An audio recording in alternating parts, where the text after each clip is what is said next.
Well, good morning, everyone, and a very warm welcome to you all.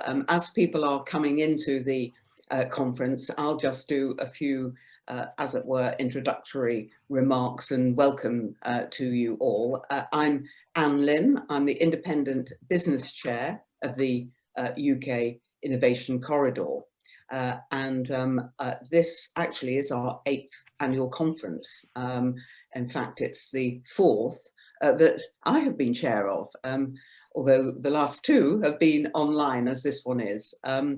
Look, we've come a long way in 8 years. We've certainly come a long way in 4 years, but our ambition, and today is all about realising our ambitions, are no less diminished for the years that we've been putting into developing the area that you can, I think, see just on the map in front of you. The UK Innovation Corridor, which started its life as a consortium of local authorities and businesses in the key authorities running out of North London through Essex and Hertfordshire and up into the Cambridge and Peterborough area. It started out as a consortium, has over the last 3 or 4 years particularly shaped its brand, as it were, defined its geography, and critically, and Councillor Kevin Bentley, who you'll hear from shortly after our keynote from Sir Ian Duncan-Smith, and Guy Nicholson were 2 of the prime leaders who moved this corridor into the shape it is now, and have given it such energy and leadership and brand and potential. They had great ambitions then, and we think we can take these ambitions even further Kevin. now. Kevin, Richard, how are you doing? So hopefully people have come in. I want to just say, as I introduce Brilliant, Ian Duncan-Smith, a little bit of I don't know if that's just all right. No worries, no worries. Unmute. I know what it's like. It's all hands to the pumps at the moment with everything going on. I think so, Jonathan Martin, you have your. Could Ross, could you mute people? I mean, these are lovely occasions for people to get together, but they can kind of interrupt the keynote. So apologies, Jonathan, for shutting you out. But there we go. Yeah, just the point I want to make, which is the success of this area depends very much on us keeping challenging ourselves to achieve even more for our individual local authorities, for our individual businesses, and for the collective that we represent in the Innovation Corridor. And crucially, how we work with those other geographies that have just disappeared from the slide, but that doesn't matter. But this is all about collaboration and leadership. And challenging new ideas. Ian Duncan-Smith, when we met him, John and I have been meeting all of the MPs who have constituencies along the corridor. Ian said to us, well, hang on, isn't this potentially, it is an area of global significance already. Maybe we could use the Freeport idea to take this a little bit further along and use the opportunities we have for a global Britain now post-Brexit to trade and to grow and prosper in a new way. So we said, Ian, come along and share those ideas with our members. Sir Ian Duncan-Smith, MP for Chingford and Woodford Green, will hand over to you now. I think the audience will have settled and listened to my wittering and be absolutely ready to hear from the powerhouse of thought and ambition that you are. Raise our expectations, Ian. Thank you. Thank you very much indeed, and I'm very pleased to be with you today. Yes, it's quite right. Actually, funnily enough, when we were discussing the corridor, and you were telling me about all the things that you wanted to do and the way that it would bring all sorts of business together, it did immediately occur to me that as an entity, a definable entity, you might want to look very carefully at applying for a Freeport status. There's a little bit of confusion in some of the people I talk to about what freeports are, and that somehow they have to be specifically hubs or either sea or air hubs. It's not the case, actually. Perhaps the Freeport is a poor way of discussing the issue. What it's actually looking at doing is looking at an area that has a great range of capabilities and would benefit enormously if those capabilities were given room to breathe and to grow. And so the whole idea behind the Freeport, which is why I felt it kind of worked or would work, certainly in this particular case, was that it puts in a sort of new customs model. So it looks at all the international best practice and builds on whatever the best in the UK is, giving them the freedom to do that. Firms can also import into Freeports without having to pay tariffs, which is an important feature, and then process them into the final good. Either pay the tariff on the goods sold in the domestic market subsequently, or export the final goods without the UK tariff. So it gets rid of quite a lot of the complications in the middle. And you benefit from, clearly, as a Freeport, from a wider set of tax reliefs, including land purchasing, construction or renovating of particular buildings, which would be a case very much useful here in this particular instance, and invest in new plant, of course, new machinery, new assets, and on employer national insurance contributions as well. So those are the key features of this. It's a fact now that the estimations for how the Freeports work or will work and what the return will be are really quite enormous. If you take into consideration that they get enhanced capital allowances of 100% for companies investing in plant and machinery for use within those Freeport sites, you can see straight away that this starts to bring investment into areas that would otherwise have perhaps not received that investment. And all of that then starts to get both internal businesses and external businesses linked together to create a dynamic setup in there. It's worth looking at some of the issues that have arisen, but more importantly, some of the successes. There are, as we know, not a million miles away, the Thames Freeport. They reckon that will create around about 25,000 new direct and indirect jobs directly as a result of the freedoms that they get. And more than 1 billion in new port infrastructure to open up as well. And that's important. If you look at the Solent Freeport, which I was looking at 2 days ago, they reckon that's going to create something in the order of around 52,000 jobs across the UK relevant to that particular port, and 26,000 directly in the area of the Solent and linked to their wider supply chain. They reckon it's going to be worth about 3.6 billion in gross added value as a result of the setting up of the Solent Freeport, and should bring something in the order of 2 billion in investment, 1.4 from the private sector and some 600 million from the public sector. So what have they got? They've got links to universities. They have national research assets, and they reckon that will catalyze as a result of that all the innovation revolution in maritime autonomy and green growth, etc., all these things. So what do they have that this corridor doesn't have? Absolutely nothing. This corridor has access to fine universities. It has access clearly to all those areas of national research assets, and perhaps you could argue possibly the greatest in the world as well. It has a natural land linkage.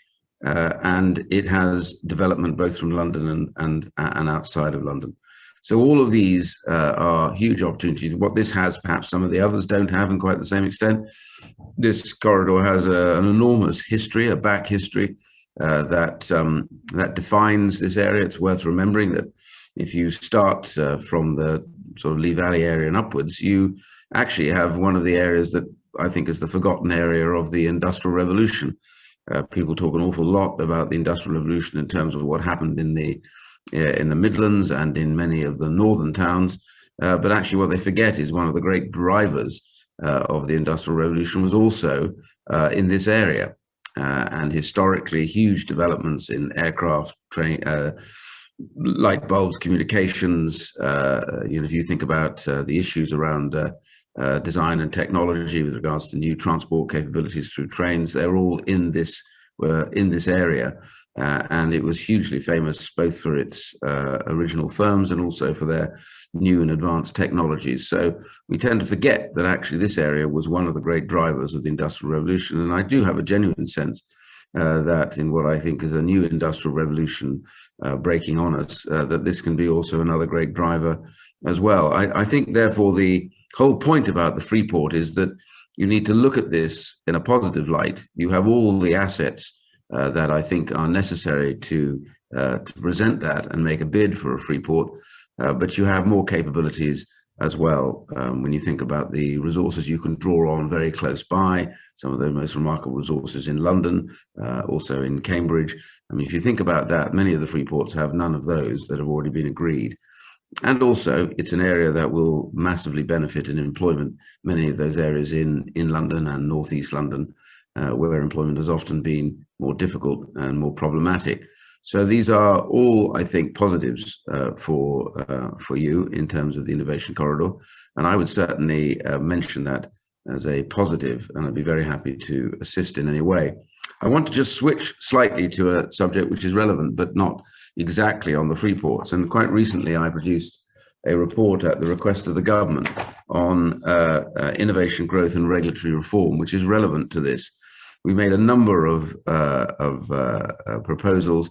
First and foremost is that the regulatory system, which would affect many of the businesses in the corridor, needs to be upgraded now that we've left the European Union and made more flexible. And the way that we're going to do that is to put the greater requirement away from just the precautionary principle into the proportionality principle. That is to say, all regulation will have to look at its economic impact absolutely alongside its requirement in terms of its precautions, and make sure that those precautions don't outweigh the impact that they may have in a negative sense on industry. So the balance needs to be struck from the very beginning. It means that there are huge areas that we can then look to release. One of the areas we've talked about in there is the insurance industry, to release the insurance industry with a very minor change to the regulations to allow them to invest in infrastructure as well, which they've been unable to do. That would release, we estimate, at least 100 billion a year into investment projects from capital within the insurance industry. There are a whole series of other areas we've looked at. We've got areas in nutraceuticals, in trials, medical trials areas. We've also looked at the fintech and biotech as well, and looked at ways that these can be regulated in a much more flexible way. All of these will create new markets, new areas of expertise that will grow. We think that the UK can become an absolute powerhouse in these areas once released, so that we get a more balanced form of regulation, which is the report that's been given to the government. The government says it's going to implement it. This, I think, will have an effect on the corridor. It will allow the corridor to really develop these new areas as well, making it even more positive in the bid for a Freeport status.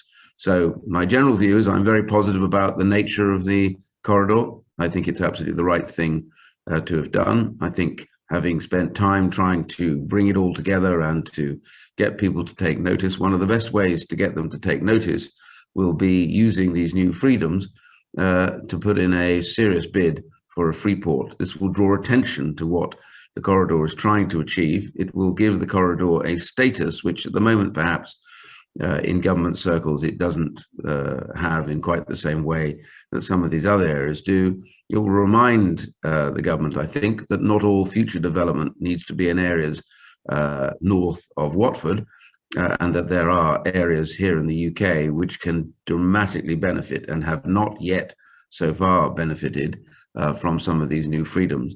And that's why I think it's a positive for gaining both the publicity about the corridor, but it's also a positive in achieving such a Freeport. As I've shown with the Thames Freeport and the Solent Freeport, the possibilities are enormous once this is the case.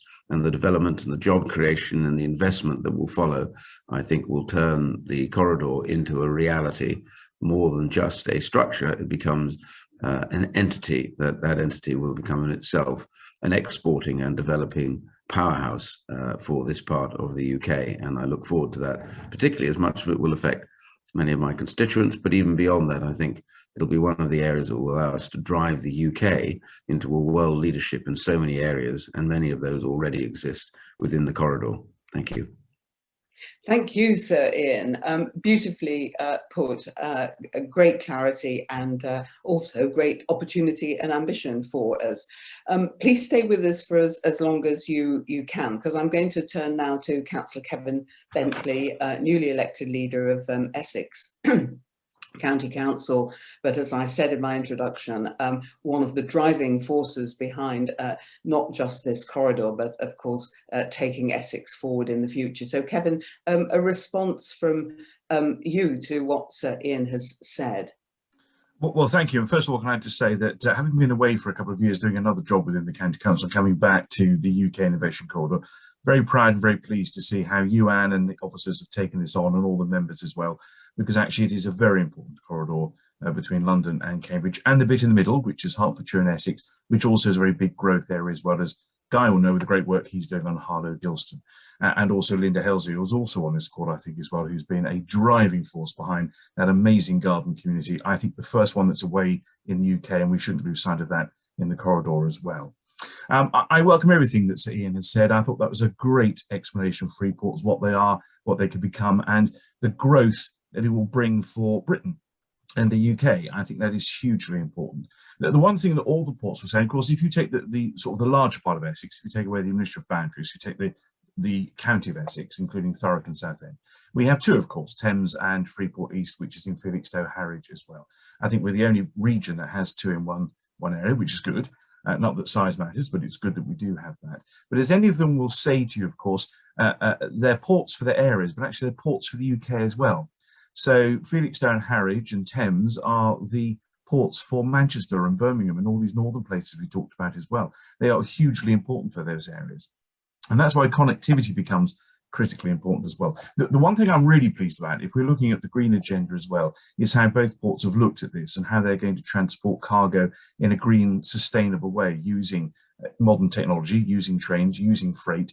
And of course, that's where we come in as well as county authorities and also district authorities. And I should just make a reference that I chair Transport East as well, which is, of course, a major part of making sure that freight moves around properly. But making sure we argue the case with government that whilst Ian's absolutely right, all of the UK is important and levelling up is important, but making sure we don't cause an imbalance is also important as well in the south. And therefore, when we look at places around Stratford, when we look at Ely, these major junctions for freight, we must make sure there's proper investment into these areas so that freight can move around freely. This is how these free ports are going to really benefit with that proper infrastructure. Now, we can play our part in that, but we're going to need help from the government. And to be fair, I think the government does understand that as well. And of course, there's lots of priorities and calls on the government. I'm never a believer that you go straight to a Secretary of State with a problem. You go with a solution and how you're going to help provide that solution as well. And that's what I think the Innovation Corridor does, and does loudly, as we do as local authorities as well. But also the green economy when it comes to jobs. One of these things these free ports are going to do, as Ian so eloquently put, creating thousands of jobs, are going to be in jobs that currently don't exist. New sectors in the green economy, both in engineering and also as well at the ports themselves. So education plays a part, skills plays a part. We now need to skill people up of all ages, not just young, but of all ages, and especially coming out of the pandemic, when of course people of all ages may not be in the same positions they were going into this pandemic and coming out of furlough, that we work with our FE colleges and our universities to make sure those right skills exist and that everyone has an opportunity, no one left behind, everyone has an opportunity to make sure they can reskill and retrain or train for the first time if they are young. And that's why I think local authorities, certainly upper tier authorities, which have adult community learning, while that is good, I think that can become much bigger than it currently is and provide some of those skills and work closely with our FE colleges and our universities. So in conclusion, for my part at this moment, I think this is a wonderful opportunity. It is a chance for Britain to be back on the global trading stage. And I think actually these free ports are going to be a major part of that, with all of us pulling in the right direction. There are many people who are yet to be born who will benefit from the conversations we're having today. That's super, Kevin. Thanks so much for your warm welcome of that and the key reminder of the climate change emergency and education skills, which in fact we're coming onto for the rest of the conference as well, but key strands to the Freeport idea.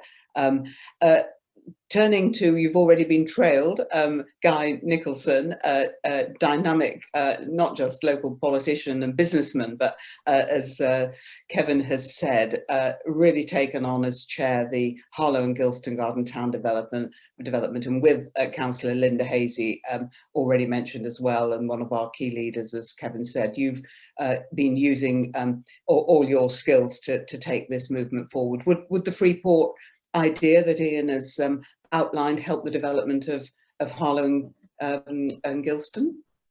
Anne, thank you, and thank you for the invitation to join Kevin and Sir Ian on in this morning's conversation.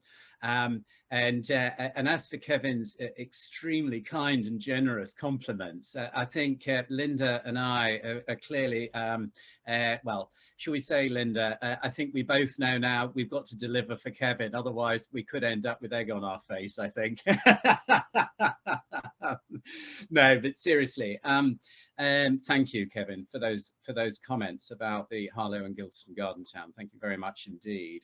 Sir Ian, I think thank you for your kind of reflections on the future of Freeports and their kind of place and their position and their role in our economy and its future indeed, and within this sort of new world that we are now very much in. And I don't mean a COVID related world, I mean a kind of sort of you know, as a partner to the European Union rather than being within it, and this opportunity to kind of recast trading relationships and indeed trading dynamics actually with the wider world markets.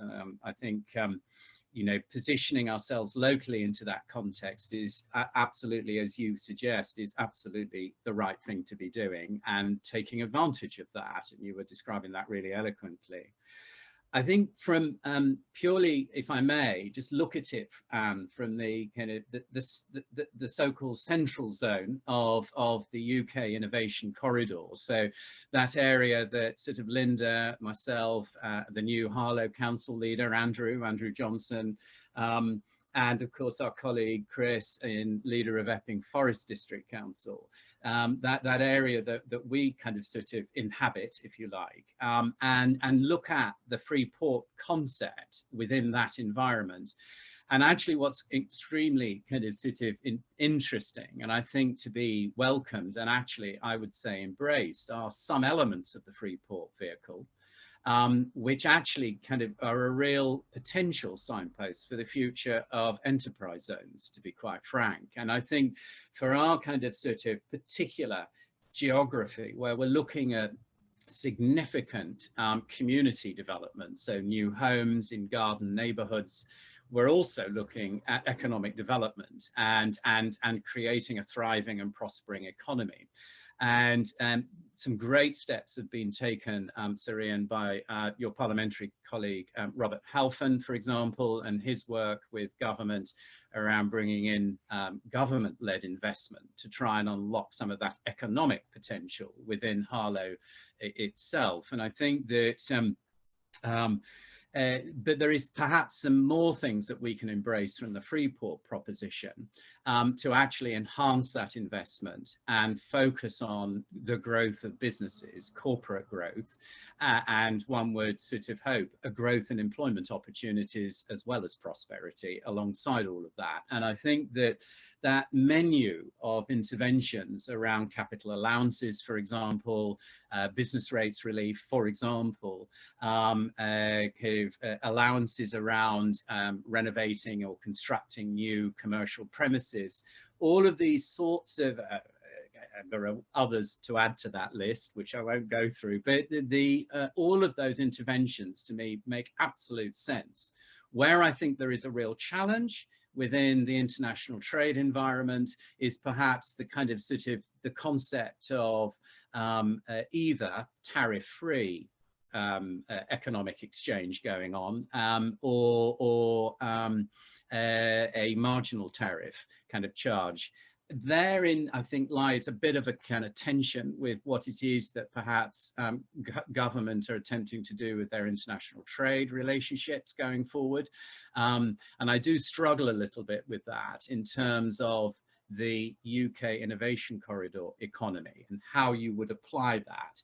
We're dealing in a slightly different world, I think, from the kind of the straightforward sort of kind of transactional and potentially manufacturing-based economies that could be rooted in a free port. I think there are other challenges too, which are really for further reflection, which is how do we avoid displacement? So in effect, just sort of promoting you know, the movement of business from one location to relocate somewhere else. And actually it's not growth, it's just relocation. And I know that the Centre for Cities, you know, kind of really put that challenge out there. And I do accept that actually, you know, with some thoughtful application and redesign of an enterprise zone and using the Freeport opportunity as a foundation for that redesign may also encourage the same thing. I suspect it probably wouldn't, because, and the reason why I say that is because actually what we're talking about within the central zone of the UK Innovation Corridor, as Anne, you had sort of described, and Kevin, yourself, you had described very eloquently, we've got these two economic clusters to the north and to the south of this central zone, which populated and within both Essex and Hertfordshire. And actually it's about that growth into this zone with those sectors that are kind of actually already on the ground creating great returns for not just individual citizens, but also, you know, for the wider UK economy. So I think there's a really interesting challenge here, and I think mine's far greater than mine. It would be helpful to convene, and I'm sure Ian, you would agree, you know, to convene those minds to actually kind of construct the next generation of enterprise zones for the UK Innovation Corridor that could operate at a regional level.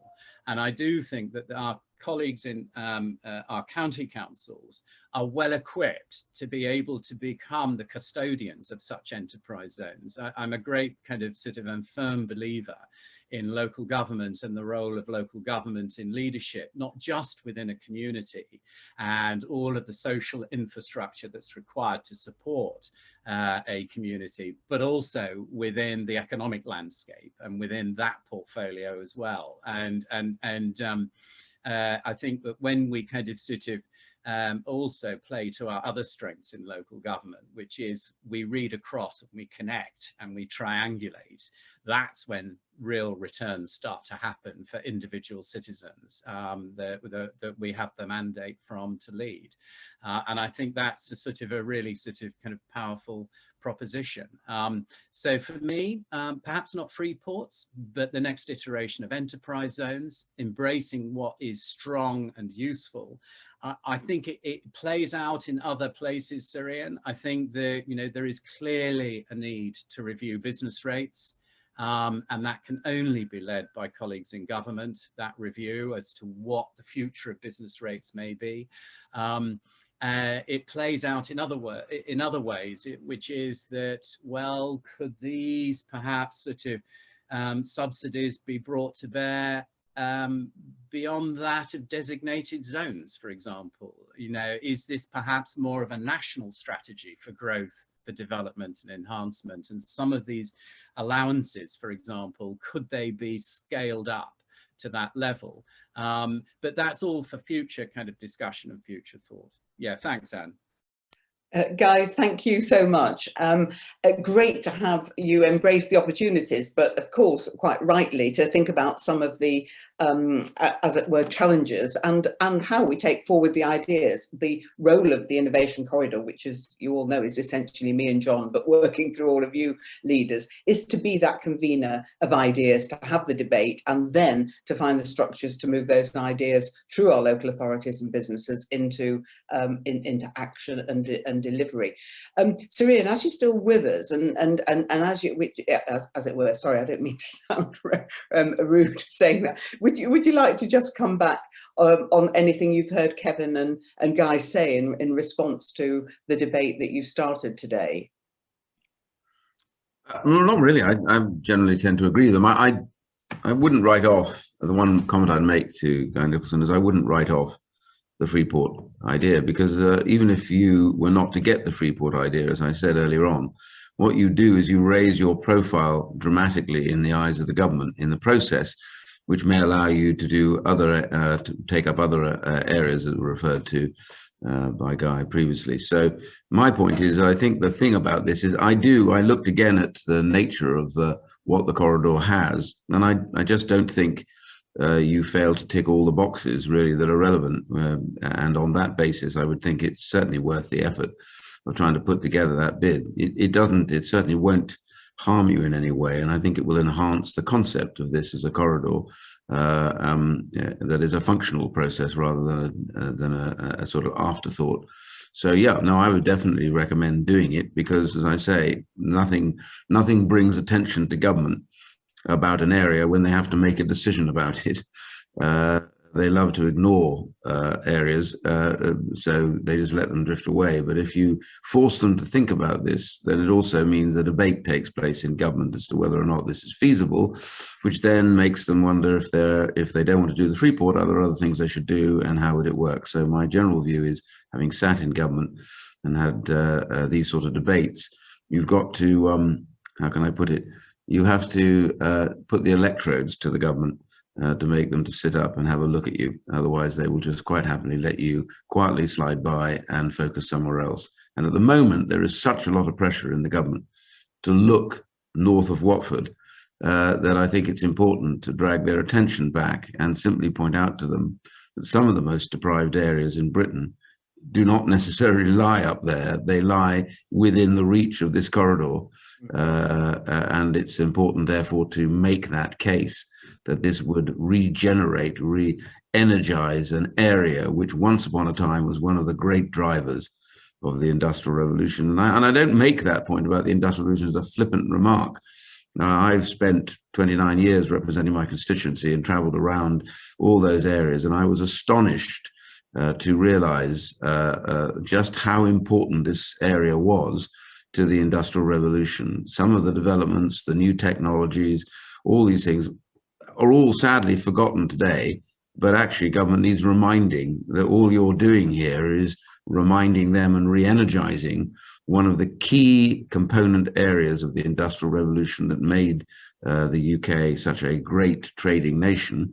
Well, here is another opportunity to do it again. As I say, at the same time, you sweep up some of the most deprived areas in Britain and some of those who've somewhat lost the sense of direction, and this would be positive in all areas. So I simply say it's the right thing to do, but it's up for you to decide whether that's the case or not.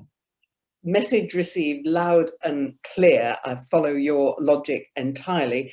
I can say this because I'm not a politician. I'm just engaged in wanting to absolutely get all the good work in this corridor recognised and understood and funded. I totally agree with you. So it's up to us, Kevin and Guy, and others who are on this call. And there are one or two questions that are around this. If we're up for it, for all the reasons that Sir Ian has said, including that it ticks a levelling up agenda box, actually, and that's one of the questions that has kind of come through.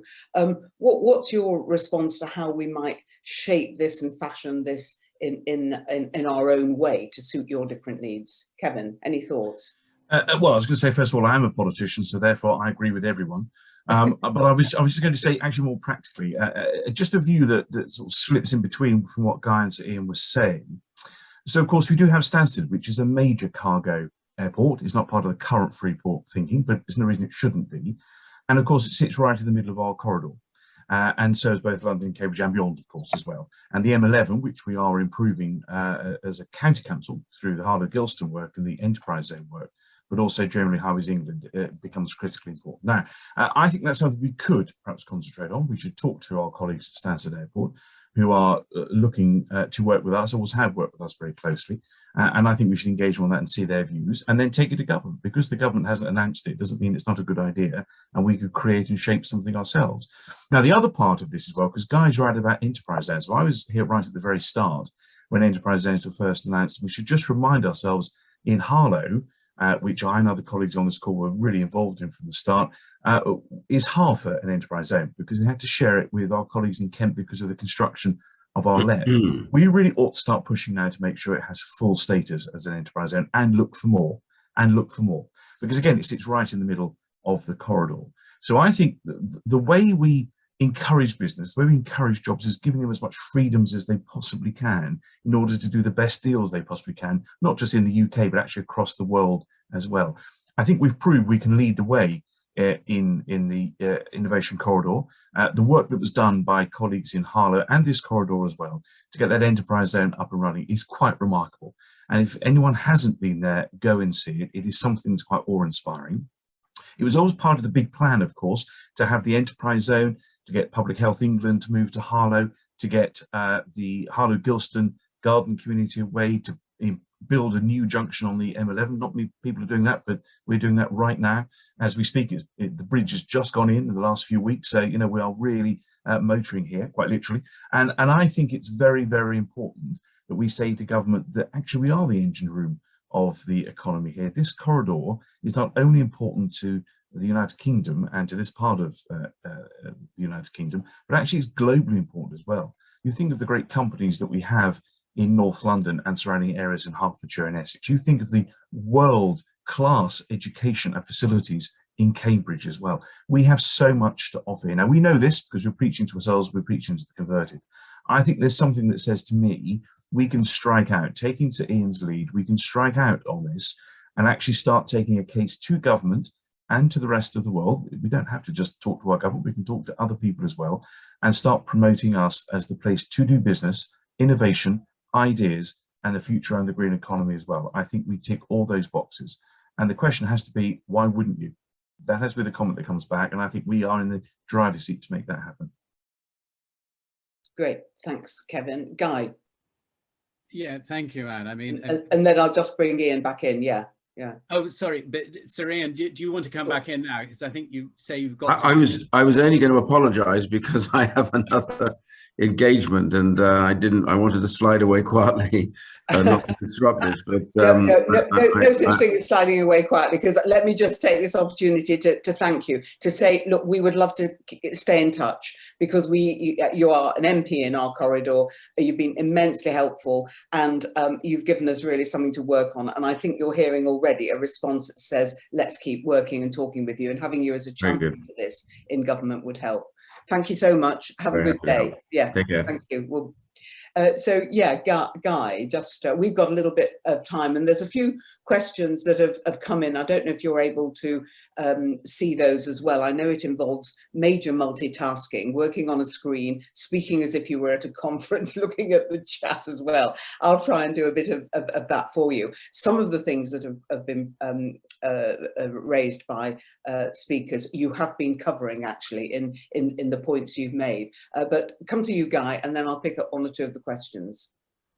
Yeah, sorry, thank you. I mean, first of all, I mean, if I could just sort of kind of support Kevin's well-made sort of comments and just in regards to the corridor, the central zone of the corridor, and indeed sort of what's happening more generally, and absolutely full support behind exactly, Kevin, that kind of agenda and that sort of set of approaches. I think really well said. And my only kind of sort of addition to it really would be just to put in a marker and raise a flag for small and medium-sized businesses in all of this, because I think that, you know, with the kind of the great ambitions of things like free ports and enterprise zones, you know, if we're not careful, the actual powerhouse behind UK prosperity, which is the small business community, basically, you know, can often be forgotten about and struggle to become part of some of the advantages that perhaps, you know, friends, associates and colleagues who represent larger corporations can access. And I know that certainly within Harlow and the enterprise zone, there has been kind of great work brought forward for small business space, and one hopes that the town centre regeneration initiative for Harlow will also major on spaces for smaller businesses, startups, and for entrepreneurs wanting to kind of you know, trigger the global company of tomorrow, perhaps. Who knows? bid, I think going to perhaps some of the questions, I noticed one was about timescales here. How long does it take? And I think that's a really kind of well-made point, because I think, as we all recognize, there's no point waiting for 5 years for something like this to land. It really is needed sooner rather than later if we're serious about kind of maintaining our position within a world economy, and B, generating those levels of prosperity. I think that, I'm sorry, I'm going to quote Robert Halfon again, actually, because Robert Halfon made a very, very good point in response to the recent budget, which is that, look, he's all up for free ports and enterprise zones and all of this great investment into kind of physical infrastructure of one description or another.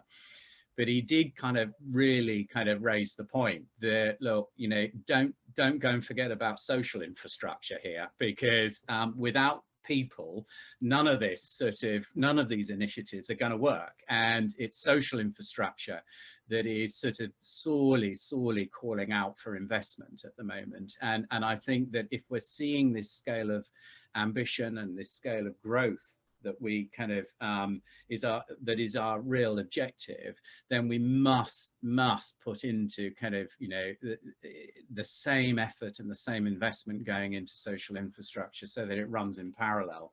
And I think in the Garden Town, one's sort of seeing that if you're going to build some, say, 5,000 new homes in a Garden Town neighborhood and create a garden community, well, that sort of automatically could mean something like 15,000, for example, kind of new residents, and those residents must be supported. And it's not just about jobs, but about the social side too, the community infrastructure.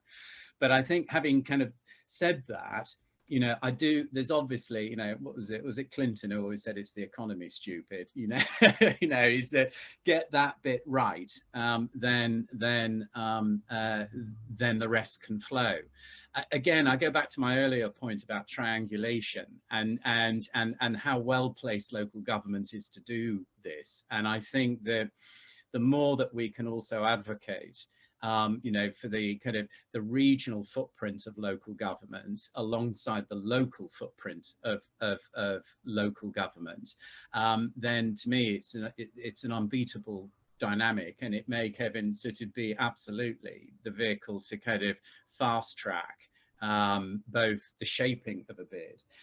Just as a final point, Anne, if I may, because I did notice that the Manchester Airport Group colleagues do have East Midlands Airport, I think, which is has been put onto the list of Freeport. And I know that there's definitely an interesting conversation to have about what do they think about Stansted, as you were saying, Kevin, and how do they see the future of Stansted in these times, and indeed how has it been performing over the course of the last 15 months or so? Sorry, thank you, Anne. Yeah. No, Guy, great. Just if I can take those 2 points, the penultimate one and the last one. First of all, Stansted, John and I have met with them. I'm not sure because I haven't had a chance to trail down all the participants today, but they may well be on the call now. And if not, they're probably going to drop into the conference at some point. But with the managing director at the highest level, we've got we've had discussions, not as direct as this, because I wanted to have the conference and for people to hear Sir Ian, and we didn't really have any authority. But you're quite right, they are very well aware of it with East Midlands, and Stansted, whatever, would be the key port within this.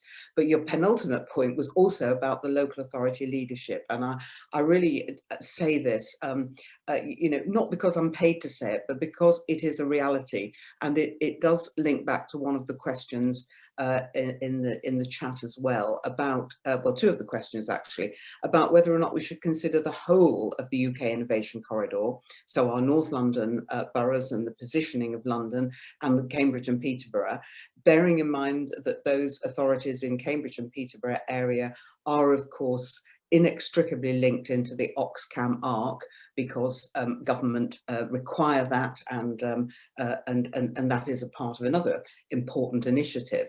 But actually a distinguishing feature, and I say this in a complementary sort of way rather than to suggest anything competitive, but a hugely distinguishing feature of the innovation corridor is the way the local authority leaders are in the driving seat of this, and the collaboration between you of all political parties covering different geographies, working innovatively and collaboratively to put a case to government, as opposed to government saying the ARC will have housing development, it will have the East-West Rail. That distinguishing feature of the coalition of the willing and the importance of the local leadership hasn't quite, as Ian was saying, it's not sort of tipped just enough into government's appreciation and understanding. I think this is the moment where it could, and also where we could look to use the vehicle of the innovation corridor as a whole, potentially Freeport area, but actually to make the case to government, but actually it may centre down on that innovation core, which is the central area, Guy, which is your Essex and Herts around Stansted. Because in the discussions, in the way we take the case, in the discussions, it might naturally, for all the reasons that we know and that you've described, kind of sit there. And it would be about the connections and the value of the two ends. We always talk about this corridor being bookended by two mayoral combined authorities, with local authorities working within those, London and Cambridge. But it would be complemented by the relationships between the two, not in a competitive way, but in a very complementary way, and in a way that complements the work of the ARC, and for our Cambridge colleagues on the call, does not duplicate work for you, which will be a bit of a theme that's coming through this as well. Just keeping my eye on the time and realising that I have completely, as it were, taken advantage of being chair of this session to promulgate some of my own thoughts on this. Let me come back to Kevin sitting. It's a good job you know me. It's that we can work together. Kevin, anything you want to pick up on and say to folk? As I would always say, all hail Anne Lim, who can disagree with any of that, which is important, and actually make a point, because right at the start of this, whenever you bring people together, bring leaders together of any authority, of any political party, some can be very territorial, and that's where it can go wrong. In all the years I have been involved, and that was pretty much from the start, I have never had a sense of that. I've always had a sense of place. I think the corridor is doing place before anyone else was really talking about it. Now, I've sat through many meetings with leaders when we've shaped this and started to work out our work programs. I have never, ever, ever had a sense of any party politics in anything we do. We have a common cause and we come together. We are here to make things better for people. And certainly in this case, it's for their future and their jobs and the places where they live.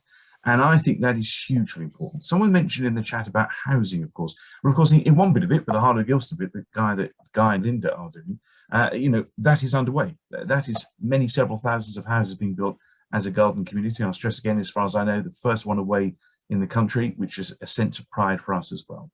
But if we start thinking, and I won't go on about planning because frankly I could be here for 5 hours banging on about it, and I won't. However, my view has always been, it's not about housing targets, it's about a sense of place and creating communities. And that's where I think a place like the corridor can do that. If we all come together as we have done and leave our boundaries at the door and start talking about a sense of place, that really works. On a much smaller scale, you've seen that with the great work that Linda has done, that Harlow has done, being taken on by Andrew Johnson. And I don't think Andrew's on, but I saw Brian Keane on here, under Brian Keane's leadership from officers and his counterparts in East Hertfordshire as well, with Hertfordshire County Council and Essex County Council, and with the Innovation Corridor, and with Guy. We haven't talked about boundaries in the slightest. We've talked about how we get this done. And there were challenges when it came to the HIF bids over that, real challenges that could have scuppered the whole thing. It didn't scupper it because we didn't let it scupper it. We talked about the people we were going to help in the future. So for me, that's the strength of this corridor. It has always been that overriding feeling that we come together for the benefit of the generations now and the generations to come. And that's why I think this makes this one of the strongest corridors in the country. I think our job now is to make sure we're shouting as loud, if not louder, than anybody else to government with solutions, which we know we can do, and also taking on the things we discussed around maybe free ports and extensions of enterprise zones, and not forgetting, guys, very important point about smaller businesses too. They must feel part of this conversation, and I know that they've all been part of the board in being represented, but I think actually giving them a lot of airtime will generate the jobs that we need. Terrific. Thanks very much, Kevin. Look, there's just, I've been responding to one or two of the questions in the chat because I was worried we wouldn't have enough time to cover them verbally, but also some are just comments. So if I just point out for the benefit of others listening in and obviously not necessarily, you know, sometimes when you do these conferences but by webinar, it's a wonderful opportunity to be listening to speakers, but you know, baking your banana bread or doing your emails or something, but still the talk and the ideas are going in. But very I'm not suggesting incidentally our participants are multitasking in that way, but I'm just being realistic. But it's great then when you get a comment. So Nick Dorr, obviously John and I know about this, just completing the master plan and the associated plan for North Weald and the airfield. We're aiming at sustainability, so that fits totally. New tech, orientating it to logistics, local distribution, etc., and very much welcoming the idea that an early opportunity for a Freeport type of broader collaboration would assist the developments that are going on in that part of the corridor. And I'm sure there are other. The real pity of doing this as a webinar, isn't it? You don't have an audience in front of you, and you can't invite people from the floor, as it were, to make a little bit of a contribution verbally. So we are dependent on the written ones. But just looking at that and the time and the fact that I think we have done most of the questions that have come through, give people a chance to raise any others. And then just, is there any final points you, Guy and Kevin, would want to make in this session? Because if not, we'll just draw it to a close and have a quick comfort break before the 11 o'clock start. Anything from you, Guy? No, I think we've got a work program set out, and I think we better work out who's going to lead on it. Thanks, Anne. That's it. You're quite right. Yeah, Kevin. I'm sure Guy will do a great job in leading that. Don't worry. Well, good. Look, on your behalf, John and I will take that forward with you. I think we've got a clear call to arms there, and enough people to at least bring the minds together. That convening of minds. I can't remember if it's your phrase, Guy, but or Kevin's, because you're both very good on the communications side. But we'll take that forward. So first action from this conference, we will explore it. We've got Ian on side. We'll get the leaders together, and we will try and move this forward quickly, indeed. Look, thanks everybody. Particular thanks again to Kevin and Guy for joining in on this. I think that's got the conference off to a really good start. Ross, we'll pause now, for it gives people 5 minutes just to readjust, and don't, unless you have to log out. Otherwise, hang on in there, go get a cup of coffee and come back for 11, when actually, and I've heard it already, we're going to hear from Ed Miliband, the Shadow Secretary of State for Business, who's done a recording for us. It's really very much in the theme that Kevin and Guy and Ian have started, and then have a conversation with 2 of our key members, including you guys. So this gives you a break as well. Okay, we'll be back at 11, folks. Thank you all. Thanks very much.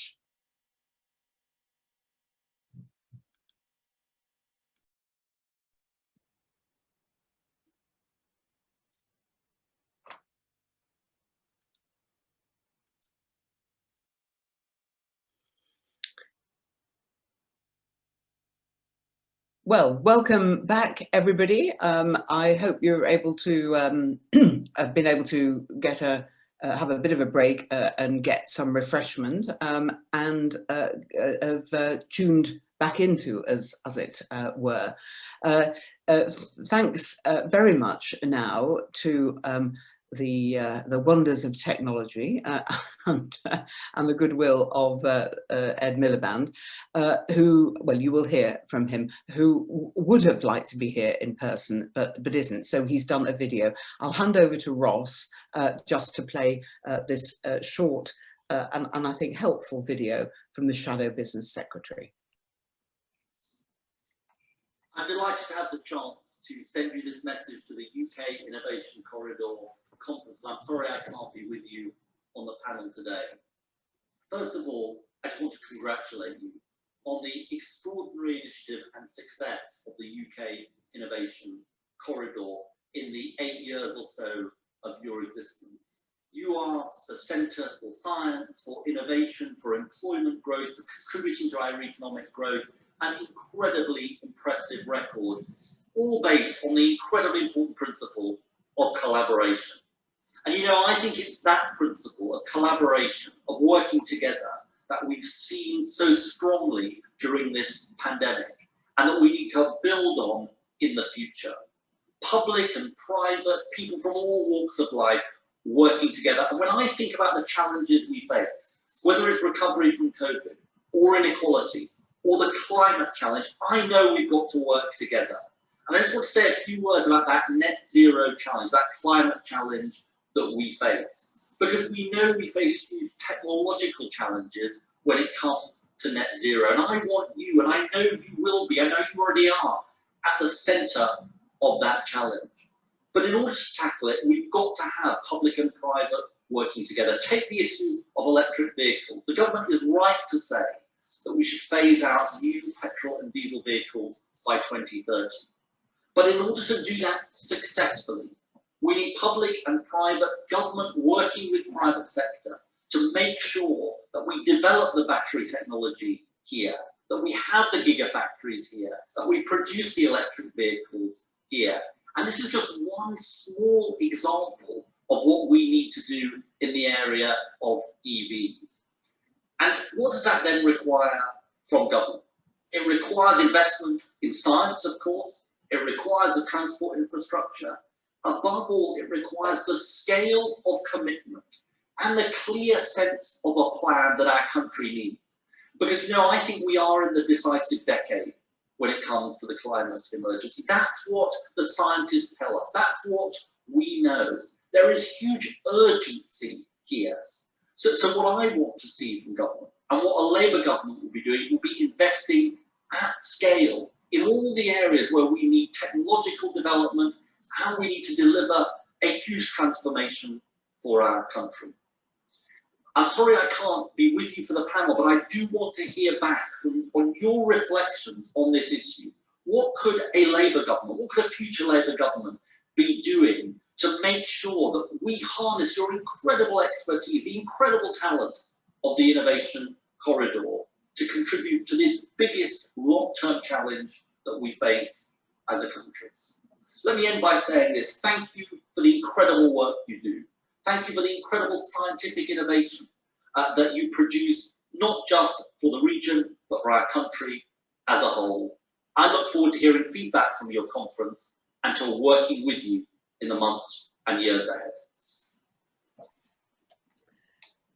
So on your behalf, let me just thank Ed, as it were, into cyberspace, but remind you of the challenge that he has set us. And I have to say, I think it's the opposition parties. I know he's speaking for the Labour Party, but the reality is, and I can't stress this enough, that place and people matter just as much as party does. And it's very important for an innovation corridor such as ours to harness the talents of all the politicians and to make the case for what we need on the strength of the arguments. So we have Guy Nicholson back, and I won't give him an introduction, but we are joined not by my heroine, Bridget Smith, who is the leader of South Cambs Council. I just say that on a purely personal level because she's been such a supporter of the Innovation Corridor, and she's doing so much in the ARC as well.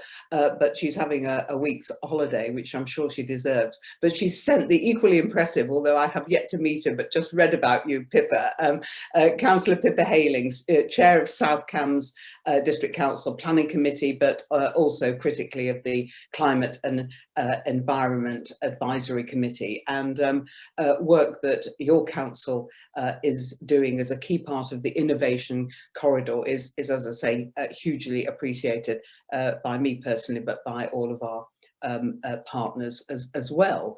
And I did recently link you up with the London Borough of Enfield, who are doing some fascinating developments around the Meridian Water, where the environment is paramount. So the opportunity you two have is to help shape an agenda that we can send back to respective Labour and I hope Lib Dems and say, yeah, this is what we need you to be doing in the corridor.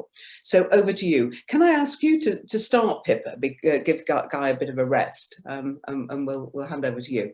Lovely, thank you very much, Anne, and of course greetings from Bridget, who would have loved to be here. And apart from what we've been doing on the climate and environment, I think it's also key. Others have mentioned it just this morning that South Cambridgeshire, has the largest amount of the biomedical high-tech cluster companies within our district. So we are now one of the fastest growing districts, and so of course we are now looking at how we deal and tackle with placemaking within the context of the climate and ecological crisis, and how we address it, just as we've been talking about in the conference to date. And it's that picking up that level of ambition, I think, that Ed talked about, and which is the focus of the conference. And what I would like us to think about is how to pick up that challenge to match the green ambition and green leadership to match our global ambition in terms of being a global science superpower. Now, when I look at all of our marketing in terms of the UK Innovation Corridor, and I went through it, and I went through our webpage, and I went through the initiatives, and I went through the way we're looking at the development opportunities, the word green didn't appear once. We are terrible at the moment. We may be doing lots, but we are definitely not showing and demonstrating the type of world-class leadership that we are and could be capable of. And nor are we actually showing responsibility and showing that we are absolutely, dealing with this. So, I'd like to bring the example of what we've done with the Oxcam ARC, so South Cambridgeshire District Council, part of the Oxcam ARC. And what we did was we saw the same. So on the Oxcam ARC, there was nothing in there around the environment and the climate explicitly. So what we did was we created an environmental pillar of the Oxcam ARC, and that was what Bridget was leading with. And I'm really, really proud to say that just 2 weeks ago, the Oxcam ARC across the board, all of the industry, the energy, the infrastructure, the innovation pillars of the Oxcam ARC, the whole Oxcam ARC has just published the adopted environmental and climate principles for the ARC. Now, can't we do that?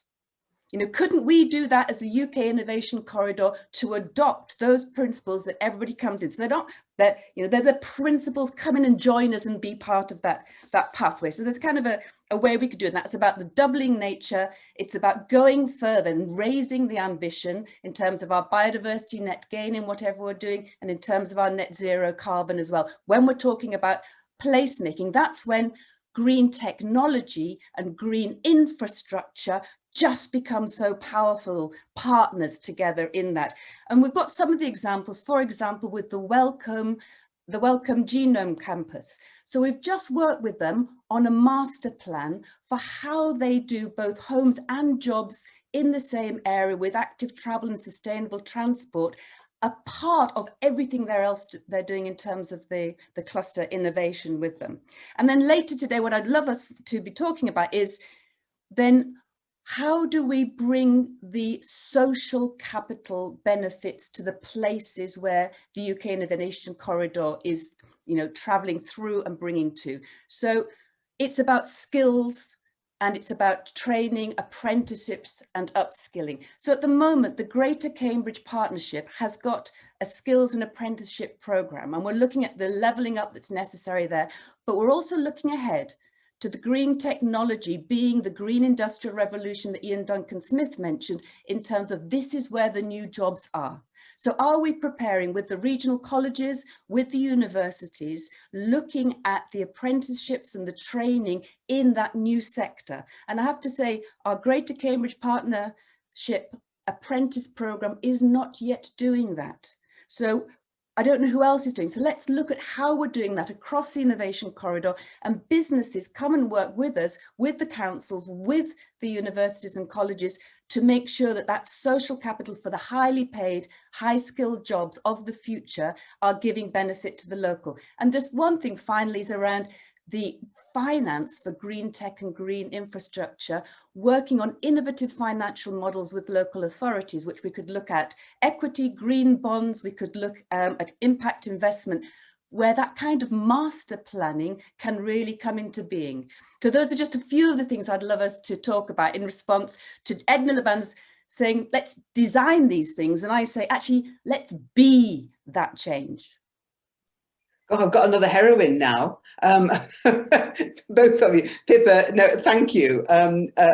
Look, take the me out of it. Those ideas, those actions, actually, I kind of, with apologies to the audience, really, we did kind of set this up in this way. We have got to get our act together. We can learn on the from the ARC on what's been done on greenness, and it's just great that you tell it as it is, Pippa. And if the word green doesn't appear, it doesn't appear because we're not doing it. But can we do it? Absolutely. So, Guy, are you up for that? Yeah, thank you, Anne. And great set of thoughts there, Pippa. Really good, spot on. And actually, I hadn't quite kind of appreciated, it's a bit sobering, your observation that the word green isn't mentioned once in anything that, we kind of sort of in effect put out there from the corridor perspective. So no, it's really kind of good observation there.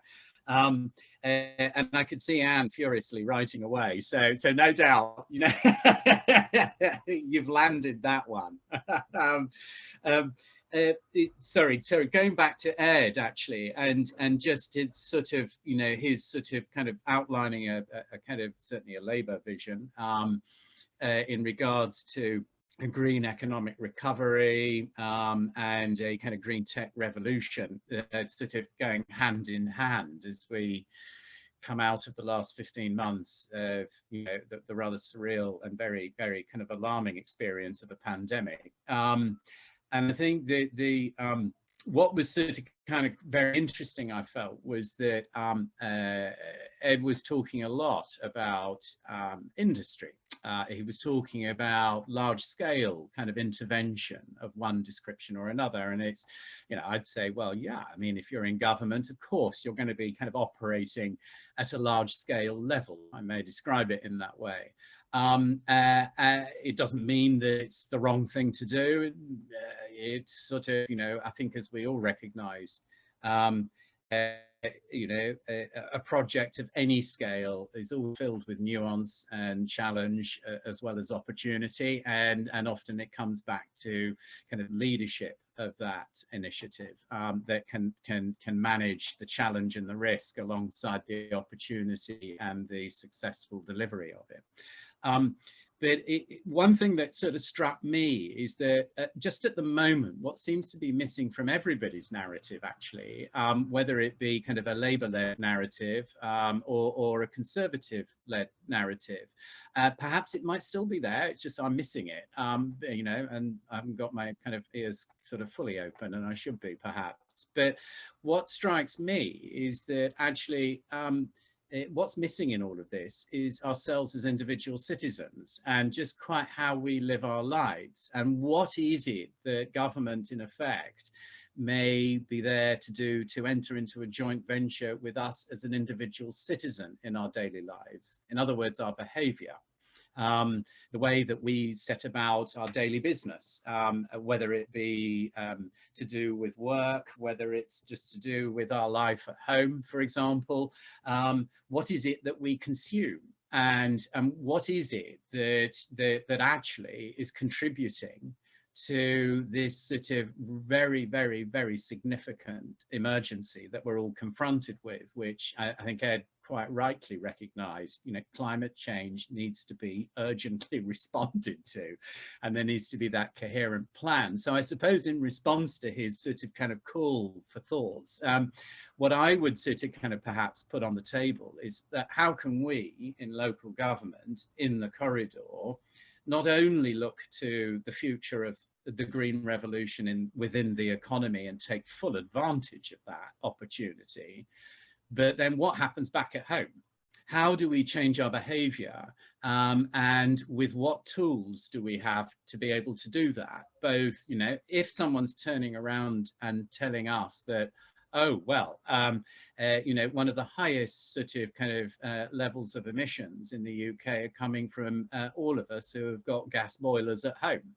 So those gas boilers are going to have to go, and they're going to have to be replaced with a zero emission sort of alternative.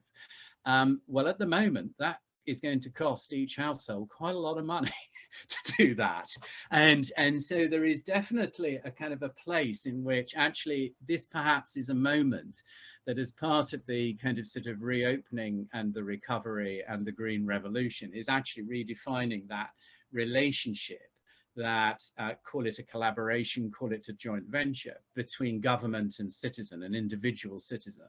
With that also becomes the kind of, one of the challenges that we're clearly is in front of us within the Harlow and Gilston Garden Town initiative is how can we kind of shift some of our travel patterns away from, polluting vehicles to walking, to cycling, for example. What is it that we need to put in place to be able to do that? And actually some sort of great sort of steps have been taken, sorry, no pun intended there, great steps have been taken to kind of start to enhance and invest into a kind of comprehensive network of thoroughfares that actually enable safe walking routes, that enable safe cycling routes within an urban centre. And I think that's clearly something of advantage, but it's not the only thing. And clearly Ed was focusing very much on EVs, electric vehicles. And I know that, a really interesting conversation that's happening with colleagues led by East Herts District Council, as part of the kind of sort of one of the garden neighbourhoods that is coming forward at Gilston is, well, what is the future of the car there for residents? Because it's sort of, really, are we talking about, oh, well, come and live in this garden neighbourhood and bring your cars with you, and then everyone piles onto the local road network sort of twice a day or whatever. And actually that kind of creates a great deal of congestion, but it's actually a great challenge as well. How can we kind of sort of start to kind of shift our I suppose the technical term is modal shift, I think is what it is. But actually what it all bubbles down to is my decision and Pippa, your decisions, as to, well, actually, do I need to get into that car and go make that journey, whether it's an electric one or whether it's a petrol one or a diesel one, it is irrelevant. It's actually about the actual mode of travel. So I think there's some really interesting dynamics there, and some reflections to be brought forward.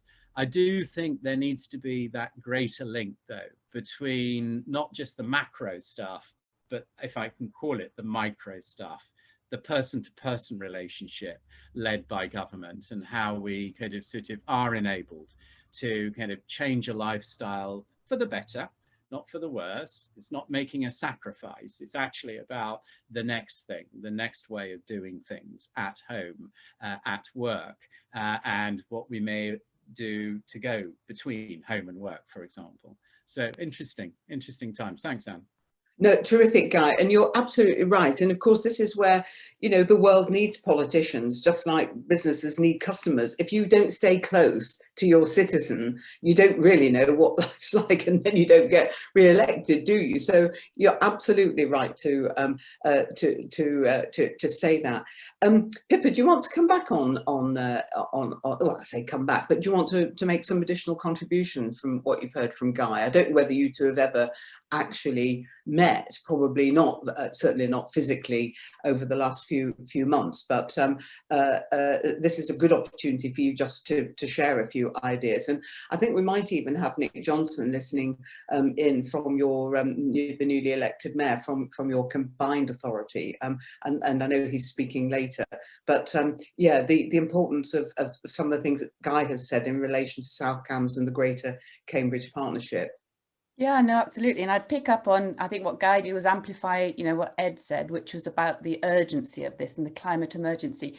So, you know, when I read the objective, so it's just, let's have some hard truths. So the objective is about us, you know, of the conference is about making sure with this global science superpower, we absolutely agree. And that we've been working on this over this really difficult year that Guy also mentioned, you know, going, and Ed as well, coming through the pandemic. And it says this once in a century pandemic. The latest global research on that from the UN Intergovernmental Science Policy Platform on Biodiversity Ecosystems, this is no longer once in a century pandemic. So let's get that clear. It isn't. And so we have to be prepared. And so, and I think even everyone knows this now, and we're going to be prepared. It's on the horizon, and it's that preparedness that we need. But let's be even clearer. Climate change will be worse.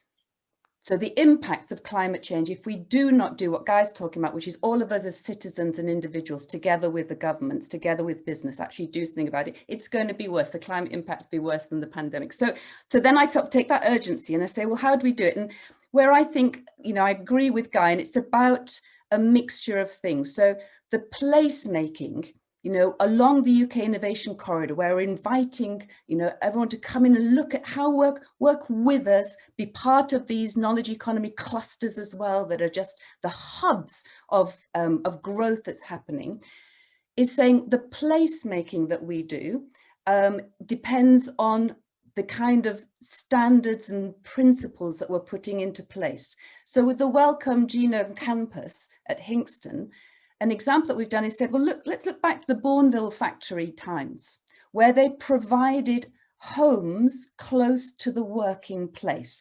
They provided medical services close to that. You know, I'm not talking about an urban centre which is already developed up, but in some of these new areas that we're talking about where there could be growth. So what we've worked on is saying, how can we design in an area where that last mile, as it's called, where, you know, how are you travelling that last mile, where we know that there's a lot of health impacts in that last mile as well. So the NHS has worked with 6 towns around the country called Healthy New Towns. And this is the one that we're working with as Northstowe features as well, you know, within the Innovation Corridor. It's one of the 6 Healthy New Towns where you design in the ability for people to do exactly what Guy's been talking about.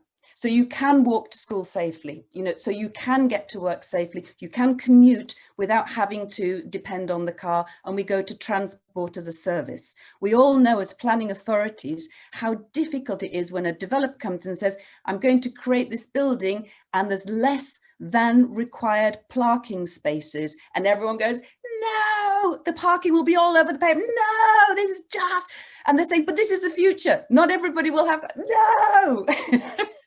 So when is the time that you can do it? And the only time is if we design it in, if we design in the infrastructure from the beginning, so that we know that everyone has got the alternatives, you know, to be able to have that modal shift. And it's not all dependent. And this is where I slightly differ.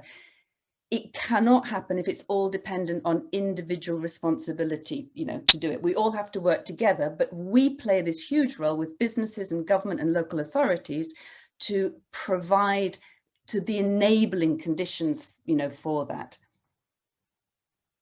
Absolutely. So look, Guy, you can do that in Harlow and Gilston Garden Town, can't you? You're at the stage where you can absolutely build those green design principles into what's being built out there.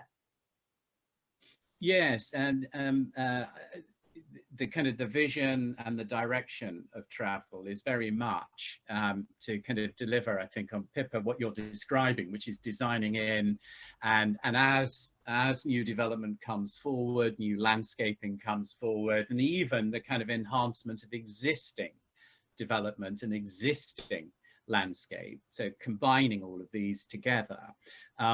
So retrofitting, I suppose, is a way of sort of kind of describing that.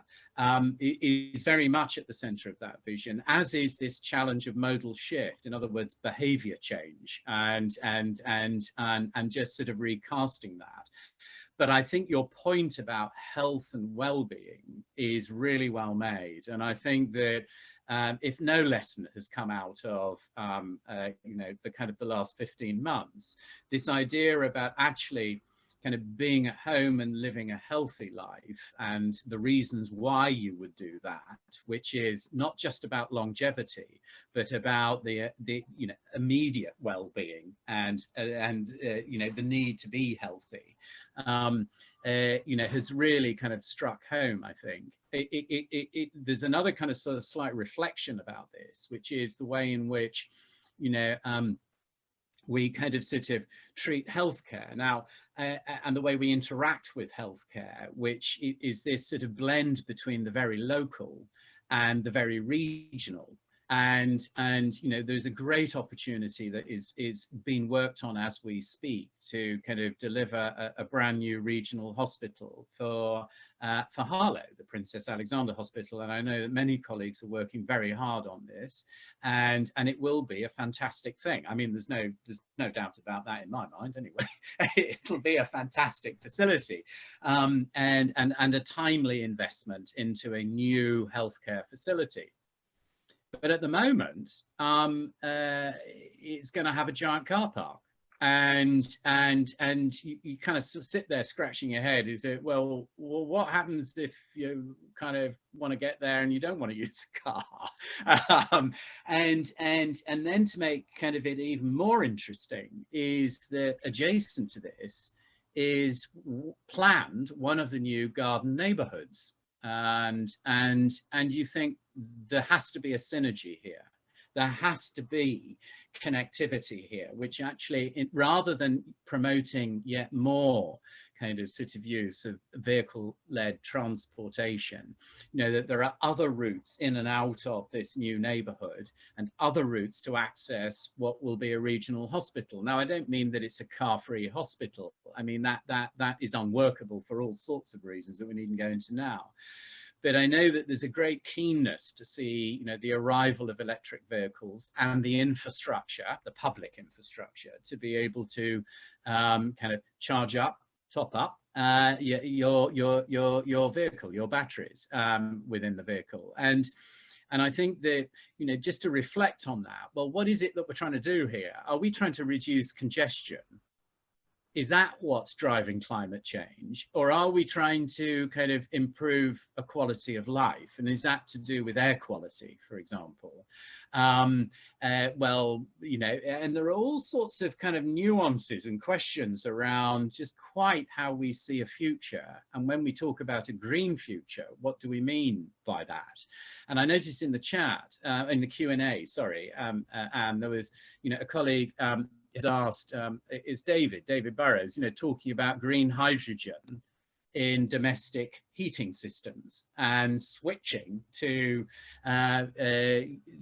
basically using green hydrogen as the fuel with which to heat homes. And look, all I'd say is that, you know, I'm not clever enough to be able to say, oh yeah, that's a brilliant idea and it could all roll out tomorrow morning and it's zero emissions and so on and so forth. Sounds sensible. Sounds very sensible indeed. But it sort of kind of, and assuming that that actually creates a zero carbon, a zero emission kind of sort of domestic heating network, then that clearly is something to look at.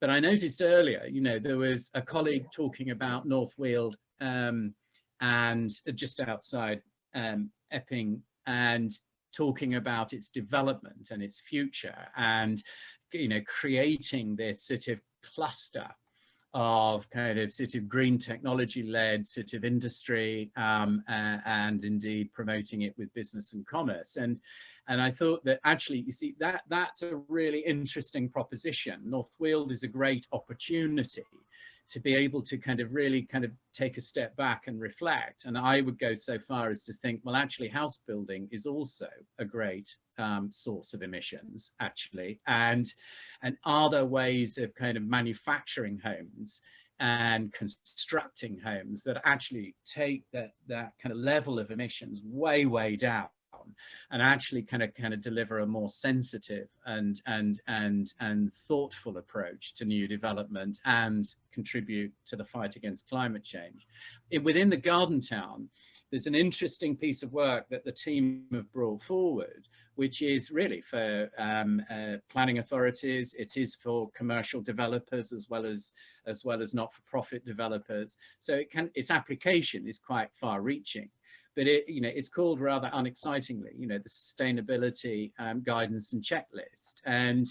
But actually what it's doing, it's actually beginning to quantify those sorts of kind of elements of construction and development and neighborhood change that you can actually kind of benchmark what it is and how it is that you can reduce emissions, reduce your impact on the environment, and create more of a lasting legacy from whatever development activity it is that you're doing. So it's a useful piece of work, and it would be interesting to see, in the months and over the next few years, how it lands as something that is of value and is of use and is able to help nudge us in a certain direction. Sorry, thank you, Anne. Look, Guy, thank you. I let that session just go on a little bit, partly because we we got ourselves an extra 5 minutes, but because actually there's so much that is so important and so good there. 2 takeaways. First of all, Guy, at a sort of level in which you have a sphere of influence and action, you can ensure that the Harlow and Gilston Garden Town are a healthy new town, just like Northstowe and others, can't you? I mean, there's a real opportunity for you to make that place at the centre of the corridor as green as it possibly can be. But secondly, the action is for us to become a green global scientific superpower. And I very much hope that Pippa and Bridget will lead with you, Guy, and other local authority leaders. I know, Kevin, that we heard earlier, will be absolutely onto this as well, and others. If we could get the set of environmental and climate principles agreed across the innovation corridor, and I'm sure we can with your help, then that would be another great outcome, a start of something, and we've got to then implement them. But if we got that sign up, that would be really good. Now, I'm very grateful to both of you for your contributions on that. I think actually the messages to Ed Miliband are very much contained in that, and indeed from the first session where we've got an action about the opposition parties thinking about the kind of way in which we have to work in a post-Brexit Britain as far as the Freeport idea is concerned. So I think we can send that back to him too. So look, you led very nicely, Pippa, by talking about the Greater Cambridge Partnership Apprenticeship and Skills into our next session. So in thanking you, I'm also going to move swiftly on without comfort break, unless you need it, to introduce our next speakers and panel. I'm also going to declare an interest for those of you who haven't, read my background or know anything about me, that, my #1 passion and love, of course, and my first career was in further education. In fact, I even was the principal of Cambridge Regional College at one stage in my career, and lived in Cambridge for 5 years. So I do know the innovation corridor well from that point of view. I also happen to be the chair-elect of the City and Guilds, and our speaker this morning is from the City and Guilds. I know how much Patrick Craven and his CEO Kirsty Donnelly, and indeed the board of City and Guilds, are keen to work with innovative places and innovative skills deliverers on skills training for those future jobs that were spoken about, the kind of new jobs that come with new technologies, the kind of green skills in shorthand that we might want to ensure our citizens have. So the way we're going to run this first is that, Patrick, you'll say a few words, I think, and then we've got a great panel. Our universities already been mentioned this morning by Ian Duncan-Smith. We've got Fiona McGonigal from ARU, the FE sector represented today by Rachel Nichols from Peterborough College, and then of course that all-important partnership with business, and we have a business representative in John Jackaman from Raytheon. Over to you, Patrick, and then I'll bring the panel in. Thank you very much, Anne, and thank you very much for the opportunity to speak at the event. And there's been some great dialogue and debate already. I'm going to talk really, I guess, against a sort of a backdrop of mentioning our skills index work. The skills index, just to make people aware of what it is it's what will become an annual review that Sitting Gills will conduct, exploring the connection between labour market intelligence, employer voice and demand. And when I say employer voice and demand, we actually have collaborated in this case with the Chambers of Commerce. So very keen to ensure that employer voice is SME voice as well as large business voice, and then obviously the voice of learners and workers. And I guess the main sort of themes that will come out of that, we engaged with a labour market intelligence organisation people might be familiar with called HEMSI. We've got a long-standing relationship with them. Many of the colleges and other providers within the corridor may already have an engagement with them anyway, and I think there's definitely a theme starts to emerge through things like the skills white paper and the skills bill around that need to connect in provision with employer voice and demand. We surveyed about 1,000 employer members through Chambers of Commerce. This was across the nation as well. I'll just stress that it's a national survey, and about 2,000 or so working age people. And the kind of themes that come out, I think, which I'll talk to in a moment to go through, I think there's an emerging sort of debate, I think, about skills versus qualifications, and that might seem an odd thing for Sitting Gills to say, but I think there's a relationship between the two things, which doesn't necessarily mean that qualifications, full-blown qualifications, are always the answer. And I think when you consider just how dynamic perhaps the system has to be at times to react to demand, how perhaps certainly beyond 18, post-18 education, if we're thinking about really generating a lifelong learning culture, I think we're going to have to think about a much more atomistic ability to engage with skills interventions as well. And so I think there's that interesting aspect that comes out. I think, dare I say, we've got a way to go in terms of developing truly a lifelong learning culture. A whole range of reasons why that might be problematic, historic and current. But fundamentally, I think probably some of the key themes there for me are, I don't think we've always necessarily had a system that's that easy for all people to access and engage with, and even the slightest barrier to engagement will then cause people to step away from it. Also, dare I say, I don't think necessarily we've always had a strong correlation between, I'll use the term return on investment, but I mean that in its broadest sense, that the return to people, businesses and the economy, I don't think we've always been really clear about what return you do get by investing in learning, and being very clear about what the destination uplift is for people.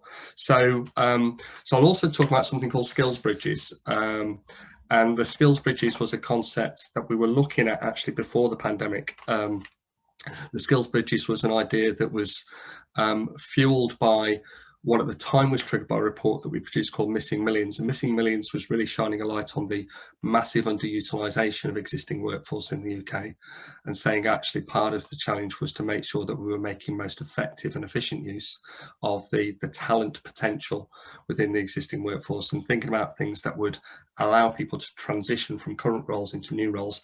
I think something which is particularly pertinent when we think about that green agenda theme that starts to come through. We have an interesting debate in Sitting Gills running at the moment about, the difference between green skills or green jobs. and actually some activity that will emerge may not necessarily require new skills. It may simply require the repurposing of existing skills in a different context. And then other things that emerge may actually require new skills, and may create certainly a growth in new jobs. You can see certainly one of the things that might be triggered by things like electrical vehicle is the need for more electrical engineers, installation, maintenance, etc. Those things, the nature of what it means to maintain vehicles in the automotive sector will change significantly, and therefore skill sets need to evolve. So we'll talk a little bit about the skills bridges as well. The first thing that I just want to shine a light on, it was interesting, and we'll look at employers first. There was still about 54% of employers stated that they couldn't get the skilled people they need. Now, this is not a new theme. I guess it's a theme that's always been with us. And so very clearly there's a sort of a pent-up demand there from employers that they feel that they're not necessarily getting the skilled people they need. And equally, we found that about 23%, just under a quarter of working age adults, didn't necessarily feel that the education system was preparing them for the world of work. Now, in some ways, there's always been a bit of a tension there, I think, about what actually is it can be expected of the education system in terms of properly preparing people for what is now probably certainly a longer working life, and do we have to accept that the main education system has to do what it can do, and then actually hopefully engender a belief and a will to engage in lifelong learning, which allows people to develop further on. But there's clearly still a kind of a mismatch there.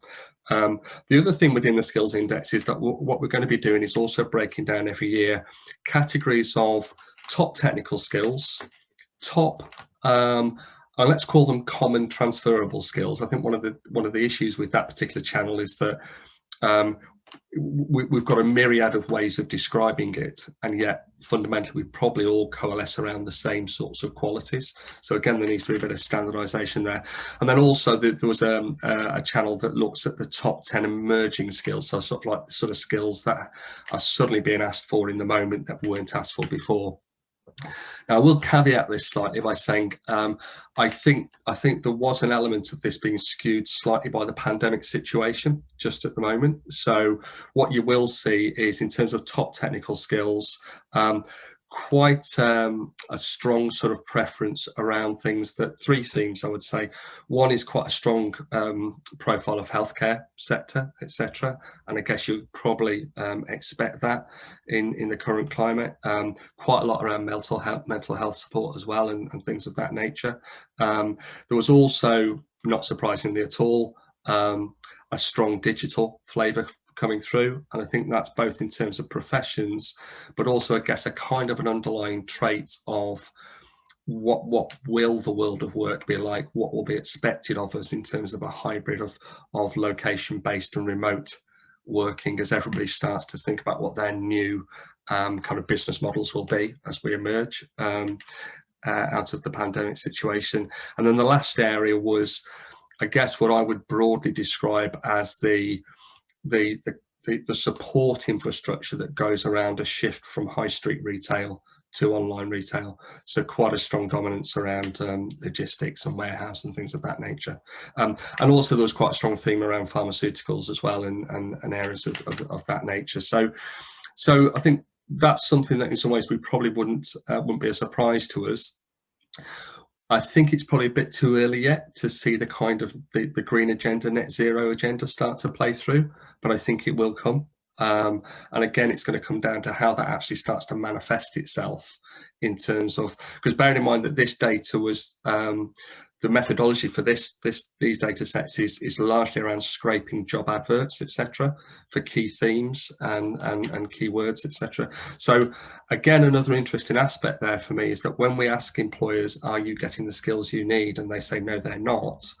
I think it's interesting to reflect on, well, what are they asking for in recruitment? So are their needs actually being reflected in what they're asking for in recruitment? Because obviously, if you don't ask for what you need, then you're unlikely to probably meet those needs. The common transferable skills, they're a key theme of what we've been doing with the SkillsBridge work, because what we've been looking at there is, if you're displaced from an industry, and most people tend to define themselves either through their academic skill profile or their technical skill profile, and that's the way in which we typically would promote our capabilities. If you're displaced from an industry, you're usually, your protocol then is to look for an adjacent employer in the industry to then go and seek employment again.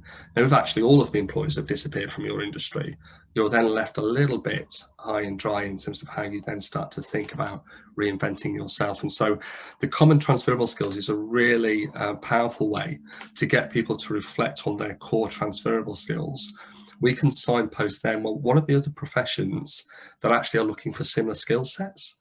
And so therefore, have you thought about a kind of a career move, a career direction of travel that takes you off to new areas, and importantly, new areas that are growth, stable, or certainly are recruiting, and there is demand. And it can be a really quite neat way to think about how you reposition people's expectations. So that's something that will be a theme, I think, as we go through. I think the other thing to think about there is that kind of flexibility and dynamic nature of what we believe the skills system needs doesn't always go hand in hand with government policy around qualifications and the lifespan and duration. So somehow I think between this collaborative venture, we need to be working very closely with providers, with employers within the corridor, etc., to make sure that what is available is dynamic and flexible enough to meet needs. When we asked employees about what they think about their own skills, there were some really interesting reflections here. And I think reflections which shine a light, unfortunately, to an extent, I think, on the culture and what people feel about learning and lifelong learning engagement. Only about 32% of the employees that we surveyed were confident that they have the skills they need for the next 5 years. So quite a low amount of confidence in that. I think more worrying, I think, was how few people then felt that they should do something about that. So quite a low percentage of people intended to train across those skill areas, a very low percentage, and about 28% saying that they didn't intend to do any training at all. So I think there's quite a worrying sort of shift there that we have to do in terms of people's awareness.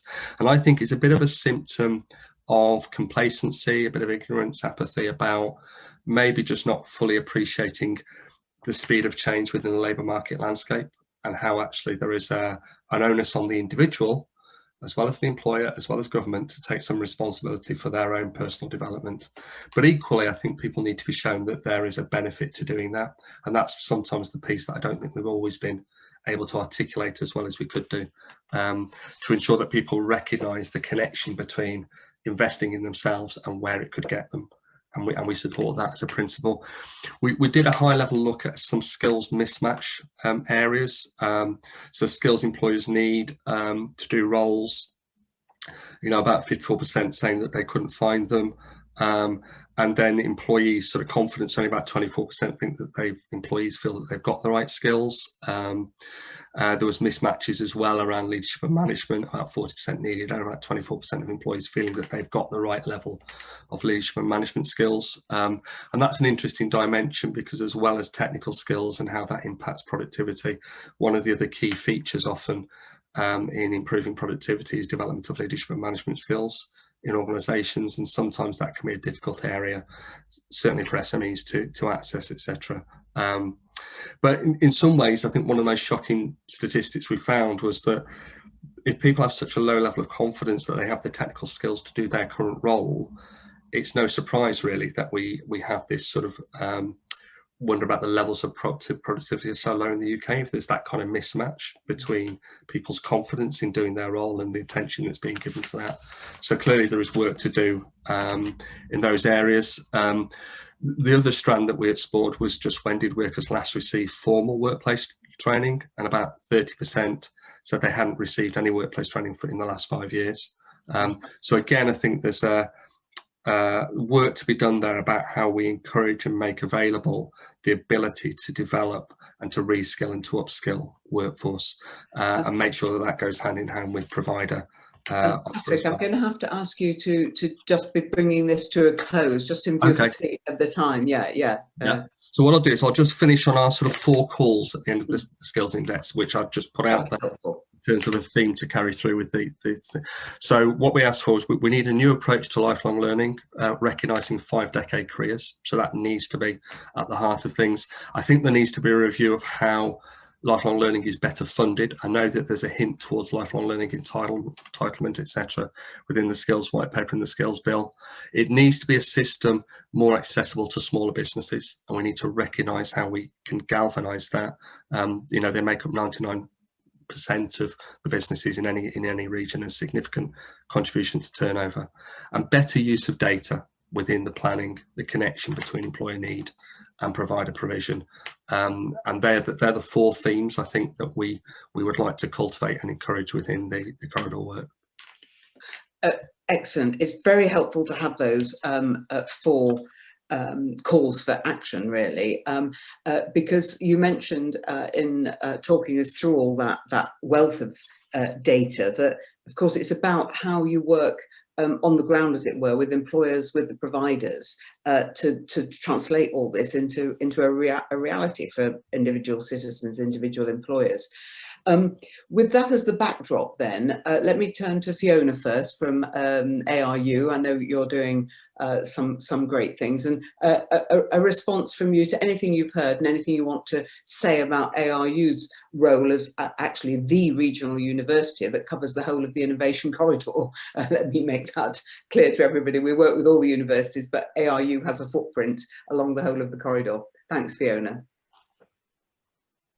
Well, thank you, Anne. Thank you very much for having me here today, and good to see you and John. I know that we've met a couple of months ago, again, on the Green Skills Agenda with the Brampton Cross Gigafactory that we were looking at there, so that's still ongoing, so a big champion of that. So I'd love to follow Pippa up on that, because I think green is certainly something we need to be really focusing on, and greening jobs is another big term that we use, because as we say, it's not about creating brand new jobs, it's also about looking at the jobs that exist. And to Patrick, thank you. You've really framed that and given me a lot of nuggets. I was writing away there, a lot of notes. I tend to in conferences pay attention a lot without writing too much, and I know this is recorded, but I think there was quite a few nuggets, and I'd really welcome a follow-up with you, and I'm sure maybe Rachel will as well, to make sure that we are taking those facts into ARU. And of course, my background is also working for FE, so I'm a big lover and advocate of FE colleges, and working to support the education system, and of course connecting and collaborating, and of course that's the ethos of the UK Innovation Corridor, and making sure that industry's coming together and the education institutions are coming together, right from primary school, secondary school, our FE colleges and our universities. And I'm a big advocate of ensuring that we are working very closely with all those partners. Rachel, who is also on the call today, Rachel and I do meet quite regularly, and we are working on a joint pilot that I have created for ARU Peterborough, the new university in Peterborough, in looking at supporting businesses who find it difficult to attract talent, especially in particular businesses who have relocated to the area, and then they're finding it difficult to create a sustainable workforce. So I think with the power of FE and HE together, working together to bring solutions, because I know, having worked in FE, that FE isn't the solution on its own, apprenticeships aren't the solution on their own, but also HE aren't the solution on their own, but it needs to be a joint offer to business, and it needs to be driven by what the business needs are, not the selfish needs of the company or the education institute that you work in. And of course, I also come from a background of working at a LEP, Greater Cambridge, Greater Peterborough LEP, and of course, more recently, the Cambridgeshire and Peterborough Combined Authority, where I see our mayor is also on the call. So I've lived and breathed the skills and education agenda. I've been responsible for that at the Combined Authority up until late last year. And I really support and champion everything that happens within skills and education, and of course our education institutes, to make sure that we are driving the skills agenda. We are making sure that we are looking at those emerging skills, We are supporting everything that's coming through. I worked with the Department for Education on a pilot with the National Retraining Scheme, believe it or not, through the pandemic. So it was a strange time. We were launching it in the March just as the pandemic hit. However, I didn't get to finish that, but it's something I will be taking into ARU and developing retraining and upskilling, because we know that higher skills is needed, in particular in the north of our patch in the Peterborough area. You know, we know that it's a cold spot for higher education in a lot of our sectors. And we need to make sure that we are reaching out to those businesses who have felt maybe forgotten or not even thought that university could be the next step for them. But also, if it's not the next step for them, we will connect them in with our FE partners to make sure that it is a rounded offer, so that we are working collaboratively. I also met with the Vice Principal of West Suffolk College last week, because I work very closely with all of our senior leaders across the FE sector, and making sure that we are connecting in with the region's offer. And of course, as Anne very eloquently put, ARU have a presence in across the patch, and we are very keen to make sure that we are linked in with our businesses everywhere. And of course, the reason I joined ARU, and I mentioned the establishment of a new university in Peterborough, which will open in September next year, September 2022.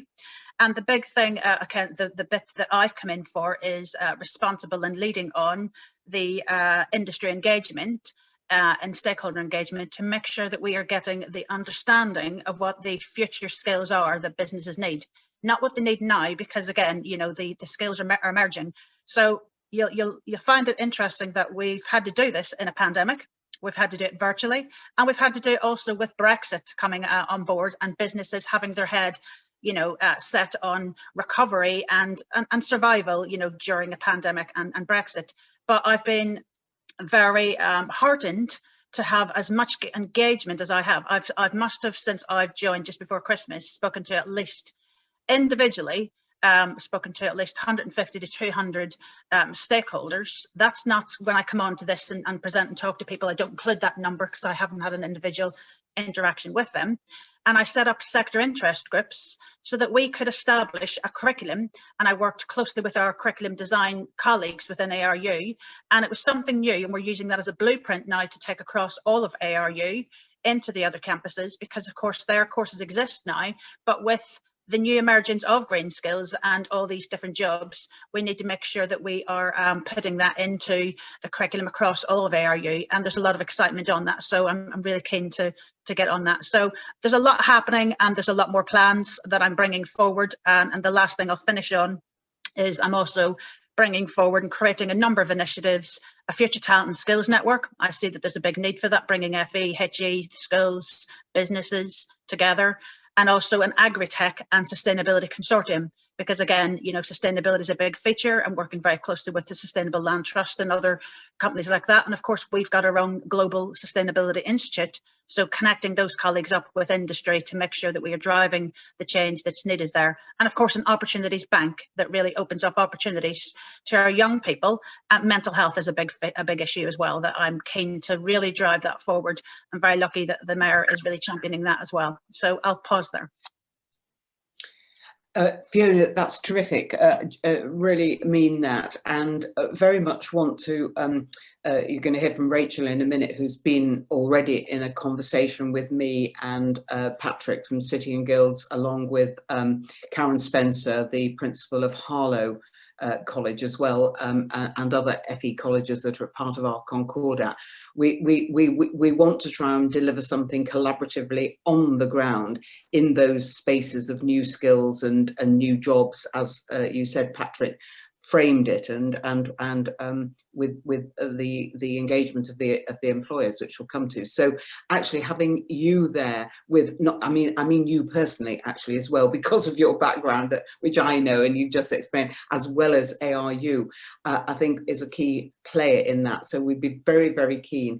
And given what Pippa outlined this morning, and the focus on the greening jobs and the sustainability, I think that gives us a really brilliant theme to focus on, because we can't do everything for everybody, but I'm sure there's some engagement and a practical delivery way out of this conversation so far. Rachel, come in and either tell me I'm right or wrong, and that your college and the others are up for this. So we'll go to Rachel Nichols, who has done absolute wonders at Peterborough College and for her college group as a whole, and is also playing a hugely important part collaboratively in getting the FE colleges to work innovatively in the ways I've just described. Rachel, what would you like to say to us? Thanks, Anne, and thanks for the invite to join today. Really welcomed kind of conversation so far. Really interesting contributions from Patrick and Fiona, and totally agree with the sentiments that have been expressed. I think, look, it's a really difficult time, isn't it? It's a challenging time post-pandemic. We know, even if we are post-pandemic yet, we know so far that about 11 million people have been furloughed. We know 800,000 people have lost their jobs. We know that young people, ethnic minorities, women have been disadvantaged the most.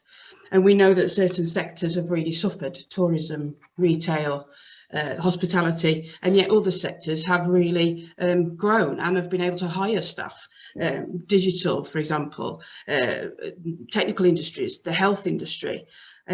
We know that there's more change ahead. And I think for us as a sector in FE, we've got to really recognise that.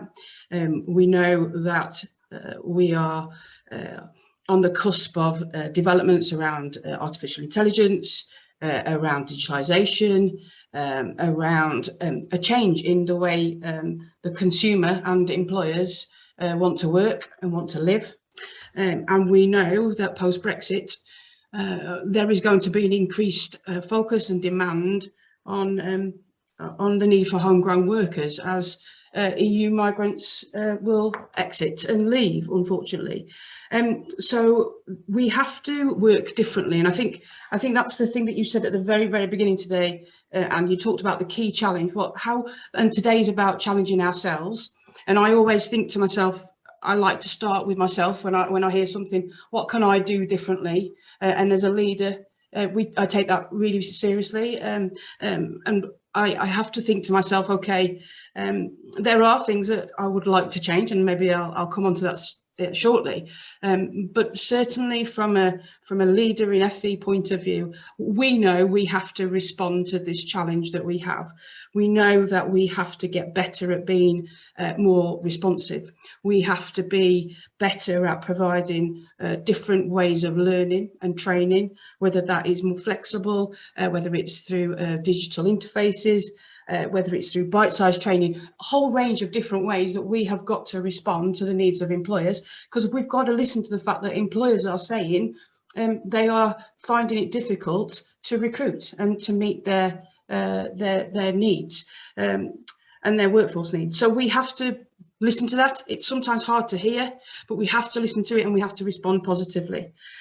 I think sometimes the accountability system and the funding system drives perverse behaviour, which doesn't help colleges. And Patrick talked a little bit about that earlier, and he talked about the tension between skills and qualifications. I absolutely totally buy into that. That is a real tension for FE providers, and I'm sure HE to a certain extent will also have that same tension. And there's a tension between what employers expect and want and need to what the accountability and funding system drives, and therefore what we do and how we manage that tension as providers of education and training is really difficult. I'm conscious of time, but I think I'll finish by saying, so I agree, I'm up for the challenge. I'm always up for a challenge. We need to do more. We absolutely need to be better aligned with HE and FE working together. We need to continue to lobby government for not only increased funding, but flexible funding that mean that we can be more responsive. And then finally, I think I would say, we might not have touched on it yet, but I think we also have to have and start to have tough conversations about the parity of vocational and technical education.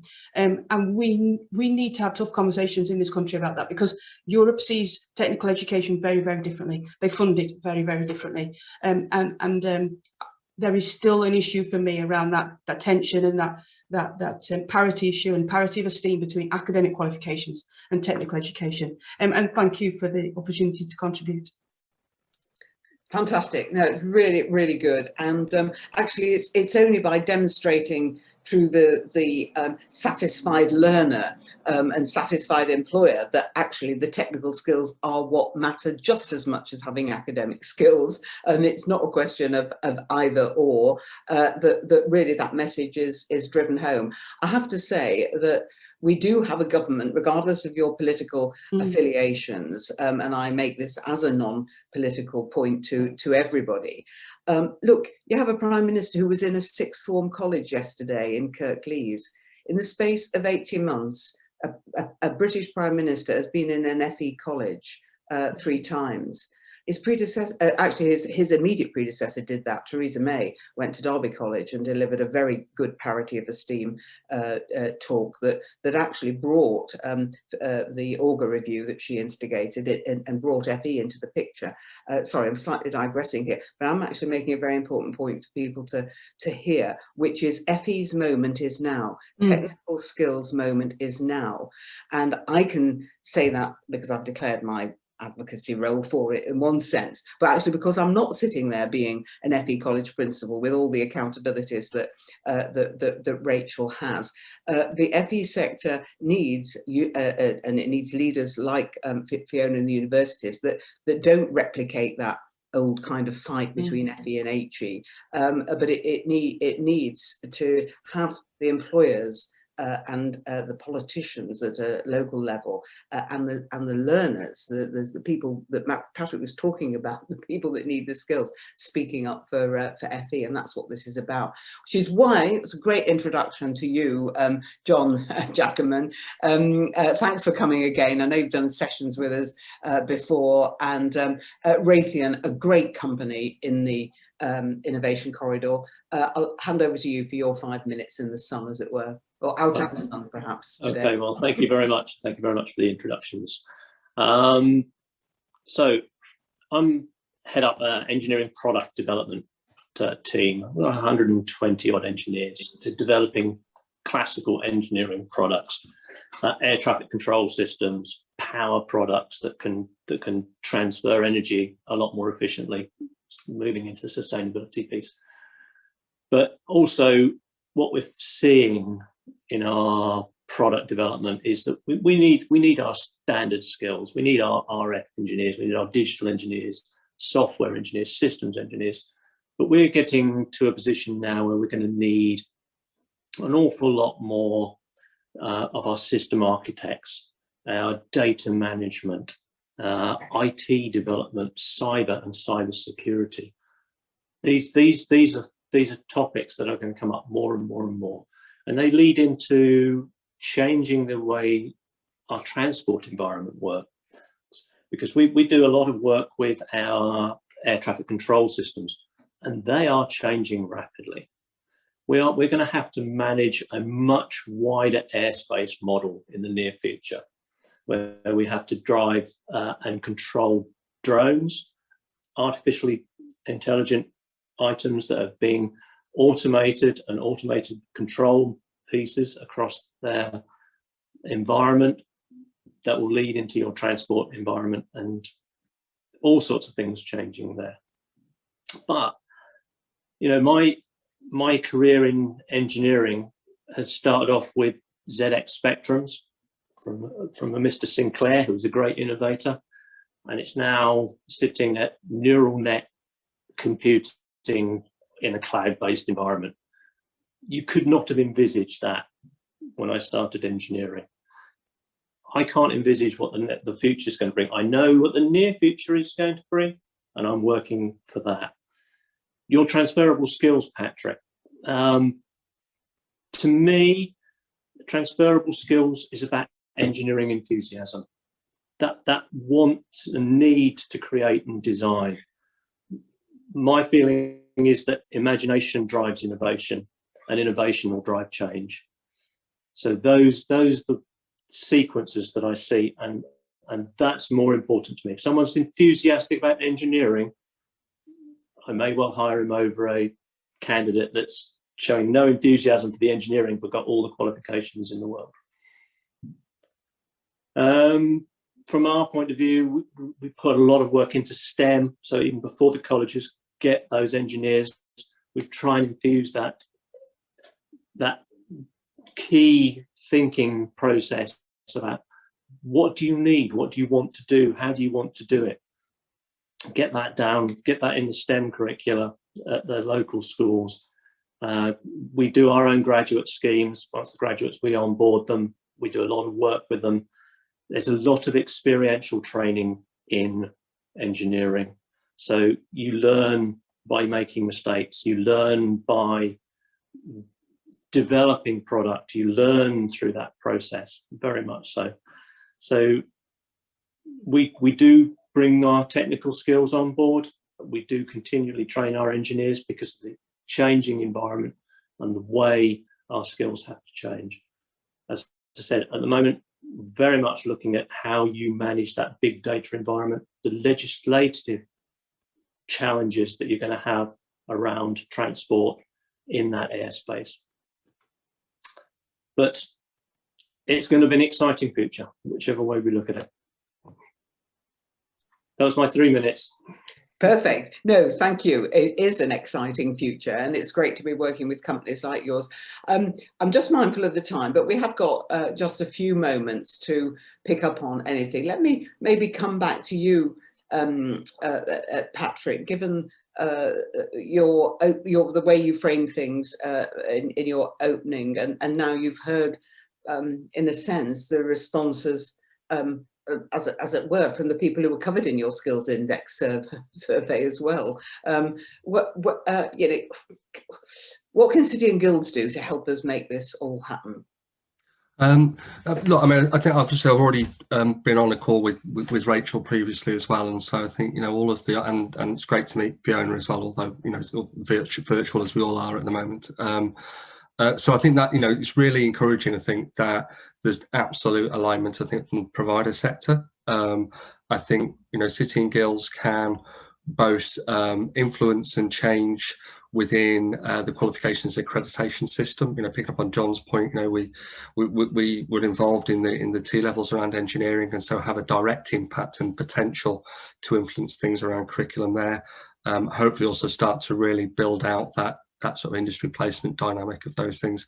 But also, picking up on Rachel's point, I think we can collectively look at where those skills demand areas are and explore how we might develop and support services that can meet those demands. But also, you know, the tricky part, Rachel, as you well know, is the degree to which that fits in with the ecosystem. Does it go with the current? Does it run against the current? You know, it's always easier to go with the current, clearly, you know, but not always.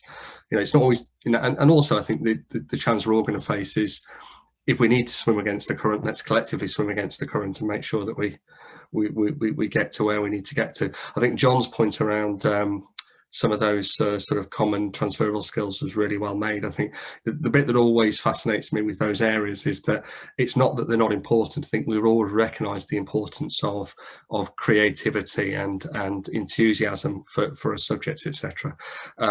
Oftentimes, you know, they are difficult to measure. They're difficult to develop. They're difficult to measure, and therefore they tend to get sidelined within curriculum. The kind of measures and the kind of, you know, focus that's put on those things. But it's not that they're not important, and I think we could do more to actually start to surface some of those skills. There's some really neat work going on around things like project-based education, which is sort of a far more collaborative way of thinking about triggers for education, which are multi-curriculum, multi-discipline, and probably actually far more reflected of real life, certainly real working life. Okay, well, look, that's bang on time. I'm going to conclude this session by thanking you all, by saying that in terms of this being an action-oriented conference, I think apart from anything else, given the green global scientific superpower agenda that we set in the session that preceded this, we've got, if nothing else, a real opportunity to look at how skills for new green jobs, green technologies, anything to do with the climate change crisis can also be tackled to the benefit of individual employers and learners in our area, not excluding other ideas either, but I think there's a really important and good opportunity to focus on skills and apprenticeships there, and it's something that goes along the whole corridor and something where City and Guilds clearly has a lot to offer us in terms of partnering. So thanks to you all. At this point, I am going to introduce to you for our final session before lunch, Simon Darby, who is the director at the company PLMR for the Eastern region.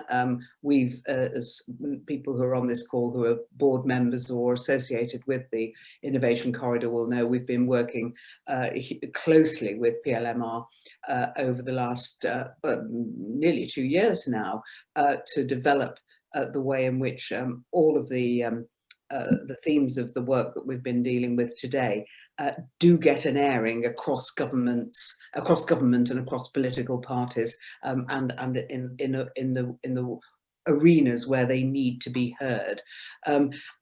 Simon is going to chair this session, which I'll hand over to him, therefore, to introduce the speakers, but which focuses very much on kind of the infrastructure connectivity that we absolutely need to have in the corridor. So over to you, Simon, and people can have a rest from my voice and my chairing for a few minutes. Thank you. Thanks very much, and lovely to see all of you, and thanks very much for joining today's conference. Welcome to this session as part of the UK Innovation Corridors Conference, focusing on improving rail. As many of you may be aware, Network Rail are currently finalising their medium-term strategy for the West Anglia network, including improvements that could be made and the funding that may be required to make that reality. So we've got a 45-minute session today looking at what the priorities are going to be within that, how funding gaps could potentially be closed to progress things both in the short term and longer term. I'm delighted we've got an excellent panel of speakers who are going to take you through the proposals and various perspectives on the issues before. Hopefully we have a bit of time to open up to a Q&A, so please do pop any questions you've got in the Q&A box at the bottom. But without further ado, I'll hand over to our first speaker, James Bradley from Network Rail. Excellent, thank you, Simon. Good to meet you, and good afternoon to everyone at the conference. Can I just first of all check that I can be seen and heard? Excellent, thank you. Right, super. So yes, as introduced, my name is James Bradley. I'm head of strategic planning in Network Rail's Eastern region. So my role is to look at the future of the railway and options for improving the railway that can command the potential for funding from government and other sources. So it's great to be with you here today, and I hope that it's not going to be too long in the future that we can all get on the trains and meet each other for real, because I think it's been quite a long time with virtual meetings now. So I'm going to share a few slides with you in just a moment, but I've just been asked to come and just let you know primarily about a piece of work Network Rail's facilitated, along with the West Anglia Task Force, and you'll hear from Lord Hazelhurst shortly on that, to look at the options for improving the West Anglia corridor, the critical corridor in East of England, in the medium term. And I'll come on to why I say medium term just on that. But I just want to introduce briefly about the scale of rail investment in the East of England. So I'm just going to attempt to share my screen so you can see some slides. So could I just check that this is visible to you? Yeah. Excellent. Let's go to the beginning. Apologies for this. I'm used to Microsoft Teams. Right. So excellent. So first thing I want to mention is Network Rail's funded over 5-year cycles. We're currently midpoint through one which is defined as being CP6, Control Period 6. And it's really just to highlight that there is a major programme of improvements to the operations, of the maintenance operations and renewing the network, which is really significant. And it's one to probably just first of all start. It's a major operation, just keeping and funding the network going as it currently is. So we've got an over £2 billion programme to renew track, to renew overhead lines, to upgrade bridges, embankments, and things that you're going to see delivered over the course of the next couple of years is a replacement to London Liverpool Street Station roof. You're going to see a complete renewal of electrification on a lot of the Great Eastern Main Line, and also in the Cambridge area. So before I go on to actually improving the railway, just to keep the railway as it is going is a major investment and a huge operation to deliver. But my purpose here is to talk to you about improvements. And the thing I'll probably start off with is actually quite a positive note that in the area that the innovation corridor is focused, there is actually quite a number of things that have been delivered and are in the progress of being taken forward. So our start point, I would say, is a positive one, although there are challenges. So we've just recently delivered the lengthening of trains for services to King's Lynn. So that's north of Cambridge. There is now the ability to run an 8-car train. Previously there was only 4, giving much better opportunity for capacity and performance in that corridor. We're also developing a major enhancement programme in the Ely area, and I'm sure this is probably one that you're familiar with, which, although that's to the north of Cambridge, it's one that is there to really facilitate movements across the whole of the east of England, and also to benefit performance in the Cambridge area. So this is all about more east-west freight, more services up to King's Lynn, and just a general improvement of performance over the whole of the corridor. And we've also got, and probably more focused upon the interests of this conference, is we're developing a new station at Cambridge South. So this is almost a £200 million programme to provide improved accessibility to the rail network in Cambridge. And then also we've had the not too long ago the delivery of a new station at Meridian Water in North London, service improvements there, and we're continuing to work on a better service in North London as well. So there's major programmes there. I've just picked up a couple of other ones. Felixstowe Branch is a scheme we delivered a few years ago to enable more containerised freight from the port of Felixstowe. And then we're also developing a scheme at Hawley Junction. And while this is off patch, as far as the innovation corridor is concerned, it's one that does improve accessibility from the east to the west of the region as well. So just to mention those first as the starting point. So that's where we are today. Looking to the future, which is my main role, is we're always looking at the next generation. What are the needs of the railway as far as growth is concerned, the connectivity improvements for the railway as a whole. And the approach we're taking as a rail industry for doing that is we produce what we call modular studies, which look at different parts of the rail network and looking over the next generation.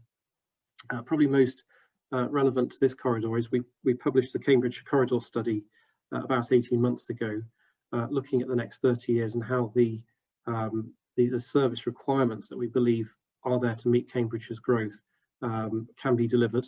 And we looked at options for there, probably in particular highlighting the need for more platforms at Cambridge and increased services on the corridor to Ipswich.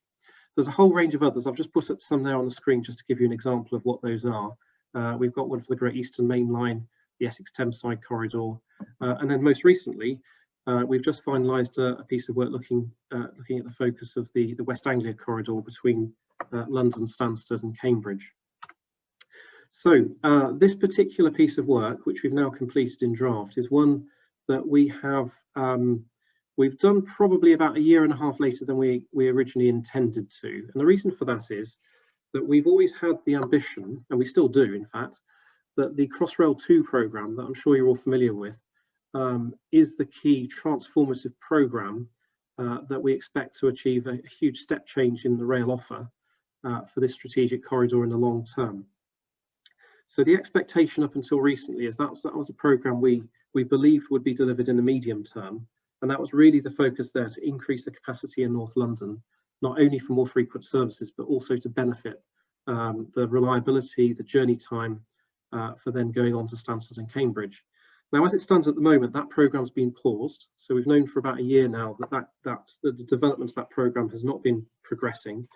And we recognise as an industry and obviously with stakeholders, particularly the West Anglia Task Force, that we can't just simply stop there and just say that Crossrail 2 is the answer, but we don't know when. We need to, it's a growing corridor, population-wise, business-wise. We need to think about the needs of the railway before then. So we've undertaken a study over the course of the last year to look at the medium-term options for the West Anglia Corridor. When I say medium-term, we're looking at 10 to 15-year options for improvement, because the West Anglia Corridor, strategic as it is only in its almost entirety a two-track railway all the way from London right the way through up to Cambridge. And that is a very much an issue. There's great opportunities that we're delivering now, but the two-track nature of the railway provides, you know, a huge constraint on the ability to run more services. And it's one that, compared to a lot of other radial corridors out of London, it is much lower in terms of its base capacity. Most of the routes out of London have at least a four-track railway for about 20 or 30 miles, which makes the West Anglia quite distinct. So the question we've looked to answer in this study is, what are the improvements for the corridor, and the improvements in the context of more services, better performing services and improved journey times on the West Anglia Corridor in advance of Crossrail 2. Now, Crossrail 2 is this transformative programme to link North London right through central London to the southwest. But as I say, along with that, there are a whole range of other improvements we'd expect for the corridor. We still see that as the transformative programme that we aspire to deliver. But before then, what are the options that we can propose to government as a credible improvements in the short term? So we've assembled a steering group. Many of you at the conference today will have been part of that, but probably most notably the West Anglia Task Force, the operators, Stansted Airport, the Department for Transport and Transport for London have all been part of this industry study. And what we seek to do is to first of all look at what are the expected needs of the corridor for growing demand over the next decade and a half. Is there what potential increases in freight growth do we expect, and to improve the performance of freight on the corridor? And then also to identify what the options might be, what might be credible, affordable options to meet some of those challenges in a phased manner. So the objective was there is to look at these things which are complementary to Crossrail 2, that might be in the territory of being affordable and deliverable in the medium term, and then meets a whole range of interest in the corridor, right from frequency in North London through to journey time and performance for the outer part of the corridor.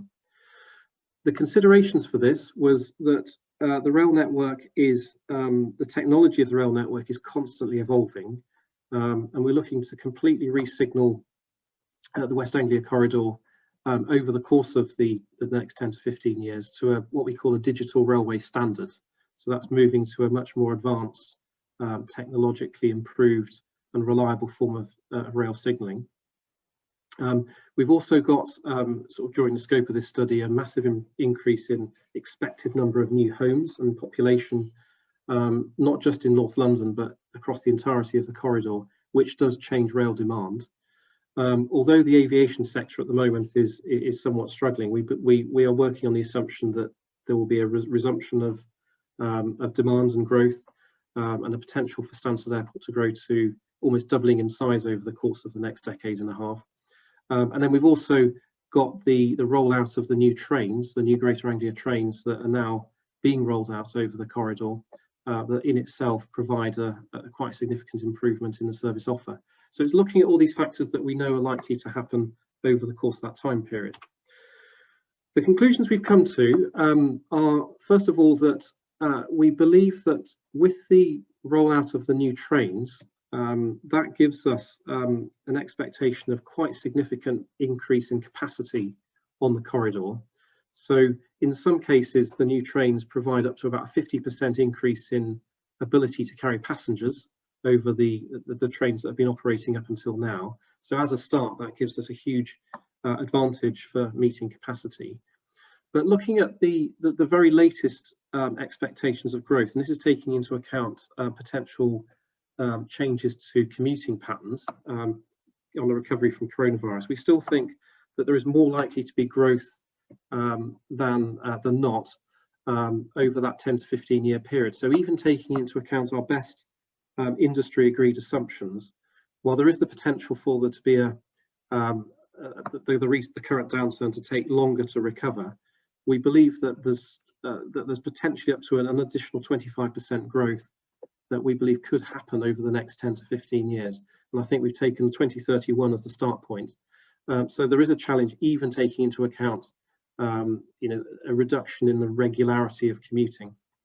Having said that, even if, for those of you who probably used the West Anglia 2 years ago and witnessed crowded trains, we don't believe there to be a huge crowding issue over the course of the next 10 to 15 years. The additional capacity new trains provide, we believe, will largely address that situation. But it is recognised that it's not just about congestion, it's about how the services operate, it's the performance, and probably for many of you on the corridor, it's the journey times. So we've looked at how we can reliably accommodate more frequent services, faster services and better performing services. And the options that we've come up with as part of this study recommend a number of phased interventions. The first of those being passing loops. So the best way to provide a more reliable and faster service to Cambridge and Stansted Airport is to enable faster services to overtake stopping services, particularly in North London. So the study recommends a quite strategic, what we define as a dynamic loop to enable faster services to overtake slower services between Cheshunt and Tottenham Hale. So this would be, for those of you who are aware of the geography, it would be between Ponders End and Brimsdown, just north of Meridian Water. So that's the piece of efficient infrastructure we believe would make quite a significant improvement in performance and journey times. We've also identified, along with the digital signalling programme, the ability to bring signals closer together, so between signal spacing close together, to provide the ability to run more services. And then also the other recommendation that we think is one that could command value for money is to provide lengthened loops for rail freight and turnout speeds. So there's the timing of freight trains can be improved, and it has less impact on the reliability of passenger services. So there's a few recommendations there that the study looks at based upon growth of evidence and performance modelling to look at what are these pieces of infrastructure that might be the solution. And this is all in the context of efficiency with the ultimate delivery of Crossrail 2, which would provide a 4-track railway from Tottenham Hale all the way up to Broxbourne to enable the outputs that Crossrail 2 desires to achieve. Journey time specifically, so we've looked at what measures might be needed to improve journey time specifically. There's 2 particular locations on the corridor that are restrictions on better journey times. One is the single track nature of Stansted Airport Tunnel. So that in itself limits the timetable flexibility. It also means that services have to be held there quite regularly, and there has to be timetable a sort of timetable buffer there for services. There's also a very slow line speed between Tottenham Hale and London Liverpool Street. So the sort of 2 key measures there we've identified is the potential to double Stansted Tunnel, and then to also do some line speed improvements, straightening out tracks, platform works to get a better line speed up to Tottenham Hale, and then also Broxbourne Junction as well. So the junction just north of Broxbourne is also an area where trains have to go slower than they ordinarily would. So there's an opportunity there, and the combined effect of these 3 things we believe could potentially lead to a 7-minute journey time saving for Stansted Airport, and then between 5 and 7 minutes for Cambridge as well. So these recommendations, I won't go into more detail on the recommendations, only to say that we do have in this piece of work a phased approach where, to meet the objectives of better reliable trains, slightly faster trains and a better service offer for North London and some rail freight improvements, how this could be done in a sequence that can have maximum effect and the benefits can be cumulative and also delivered efficiently with programmes that we know are already planned, such as Digital Railway. So we've got a very targeted programme there identified in this study. It's currently a draft study. It's one that's been reviewed by the industry, by the steering group that's been formed to oversee this. It's currently still out for comment, but we do hope that we're going to work with the Department for Transport and then ultimately the Rail Minister to get approval to publish this over the course of the next few weeks. But what we're looking to do next is to really understand, with a view to going to the next phase, which is to deliver a strategic outline business case, is to understand a bit better about the likely cost of some of those interventions that we've identified.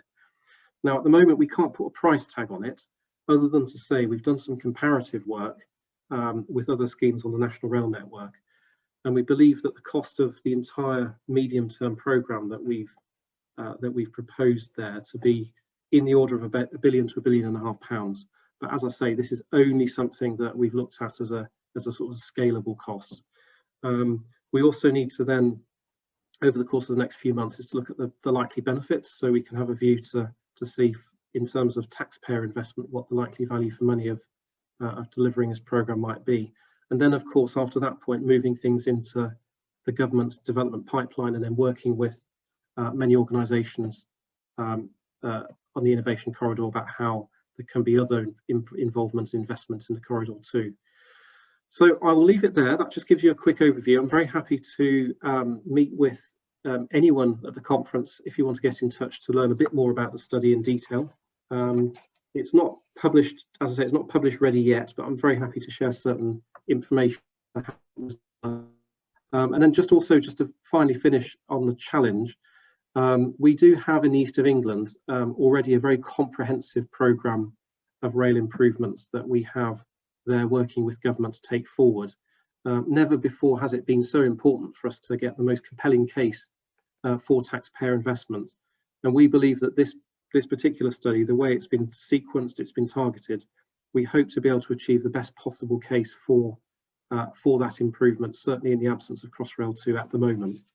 And we'd welcome, all of your support and input into, hopefully successful way forward in taking forward the future of the West Anglia Main Line. So thank you, Chairman. I'll finish there and come back with any questions later. Wonderful. Thank you very much, James. That was incredibly insightful, and it's great to get a really detailed overview of where all the plans currently stand. To respond to that, I'd like to hand over to Lord Hazelhurst, formerly the MP for Saffron Walden, and now the chair of the West Anglia Task Force. Lord Hazelhurst, over to you. Can you both see and hear me? Certainly can, yeah. Okay, fine. Thank you very much indeed. I hope that what I'm going to say complements, in both senses of the word, what James Bradley has said. Sorry if you can hear a phone in the background. I can't kill that at the moment. It's meant to be on divert. I think it's clicked in. Yeah, good. I should say that today is my birthday, so maybe there are sort of members of my family who are trying to get hold of me at various times. It may seem an odd time, really, for us to be talking about rail in the sense that we've always understood it, when we've created a new sort of normal, as demonstrated by the advances of technology, which are allowing us to meet 50, 60 people to exchange views and to learn new information. But I'm a great believer that there will be a recovery, and humankind humans are gregarious animals. I don't believe that we can go on doing it this way. This method of communication supplements what should be human relations, people meeting, discussing, arguing, compromising, and so on. And in ordinary times, we would be breaking up for lunch and people would mingle, take up points that they've heard already, and so on. And I believe we want that staying at home, doing it all in our own little office is not a long-term solution. What can rail do then to help to ensure that we get back to something approximating to the old normal? Well, I think the new trains will be a revolution. I think we're going to see a sturdier rail infrastructure, with the West Anglia Line having less reputation for breakdowns and difficulties. I think we want to get good journey times. I learned some while ago, and I think the thing is valid still, that what is very important in judging the relationship between where you live and where you work is time and not distance. So the more attractive one can make, say, the commuting journey into London, the moves from London to the airport, all of that, if that can be improved, that will bring people back. Call frequency is another matter that I understand fully why a metropolitan service looks to have trains coming 4 an hour, certainly 6 an hour, 8 an hour, preferably. And that, again, places reliance on the railway and takes people away from other forms of transport. I might also sort of recklessly say that attractive fares might form part of the mix, that if we can get a fares system which fits with people's preferences and which are sort of some offers of the month or something like that, which will draw people back into the rail experience. Now, this is a meeting of the Innovation Corridor. Well, it's a great pity that we didn't have that term known and bruited about 50 years ago, because Dr. Beeching knew nothing about the Innovation Corridor, and his recommendation that the 4 tracks along that line should be reduced to 2 were accepted. And frankly, we've been struggling ever since to meet passenger need and potential.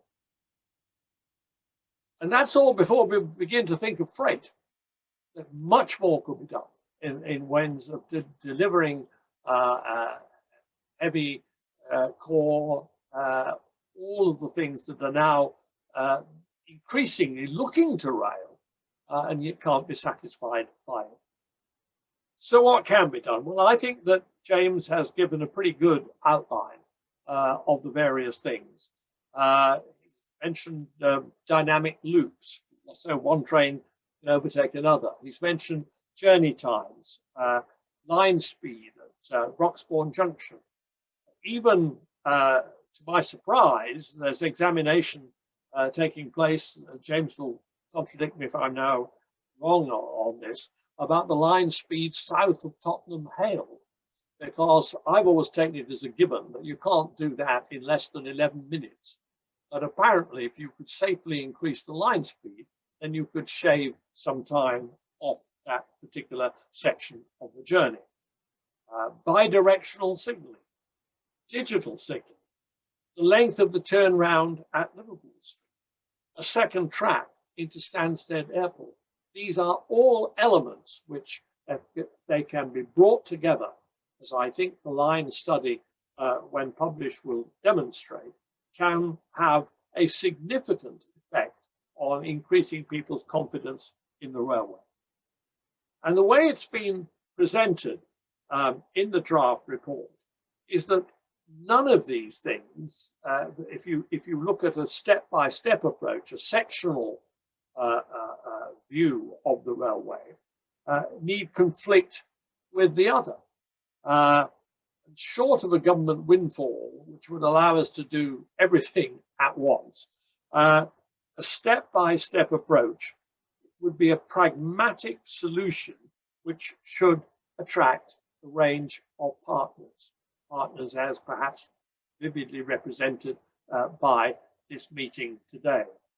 And it's just been announced that a Transport and Works Act order application has been made in respect of establishing a station to be known as Cambridge South. It is said, and I quote, "This is a culmination of years of support by local organisations and partners working collaboratively to fund the early stages of development in order to realise the benefits of improving rail connectivity to the southern fringe of Cambridge."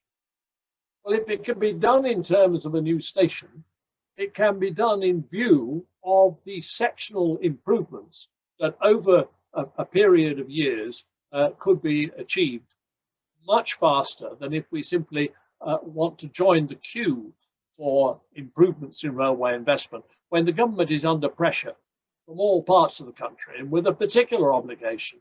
And I say this as someone who was born in the north, and represented at one time a constituency in the Greater Manchester area. We do need to level up the country, certainly, but we also need to ensure that in the prosperous Anglian region, we need some levelling up as well. And this railway, the West Anglia Line, is a key railway in many ways that have been mentioned already.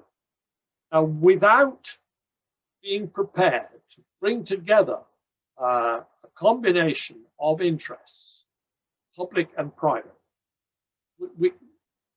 we can't achieve all that needs to be achieved about having an effective railway line on a two-track system. It simply can't be done.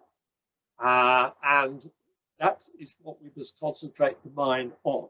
So Crossrail 2 may now be a distant horizon, but it will come back because London, our capital city, will need it. The innovation is, as I hope is being demonstrated by all that is being said today and will be said today, is too important to the UK economy to be ignored. So an advocacy battle campaign is needed, taking up the possibilities which the medium-term study lays out in detail. Once that is more widely available, I hope it will enthuse politicians, policymakers, business people, local authorities to ensure that the deed can be done step by step and in an affordable way.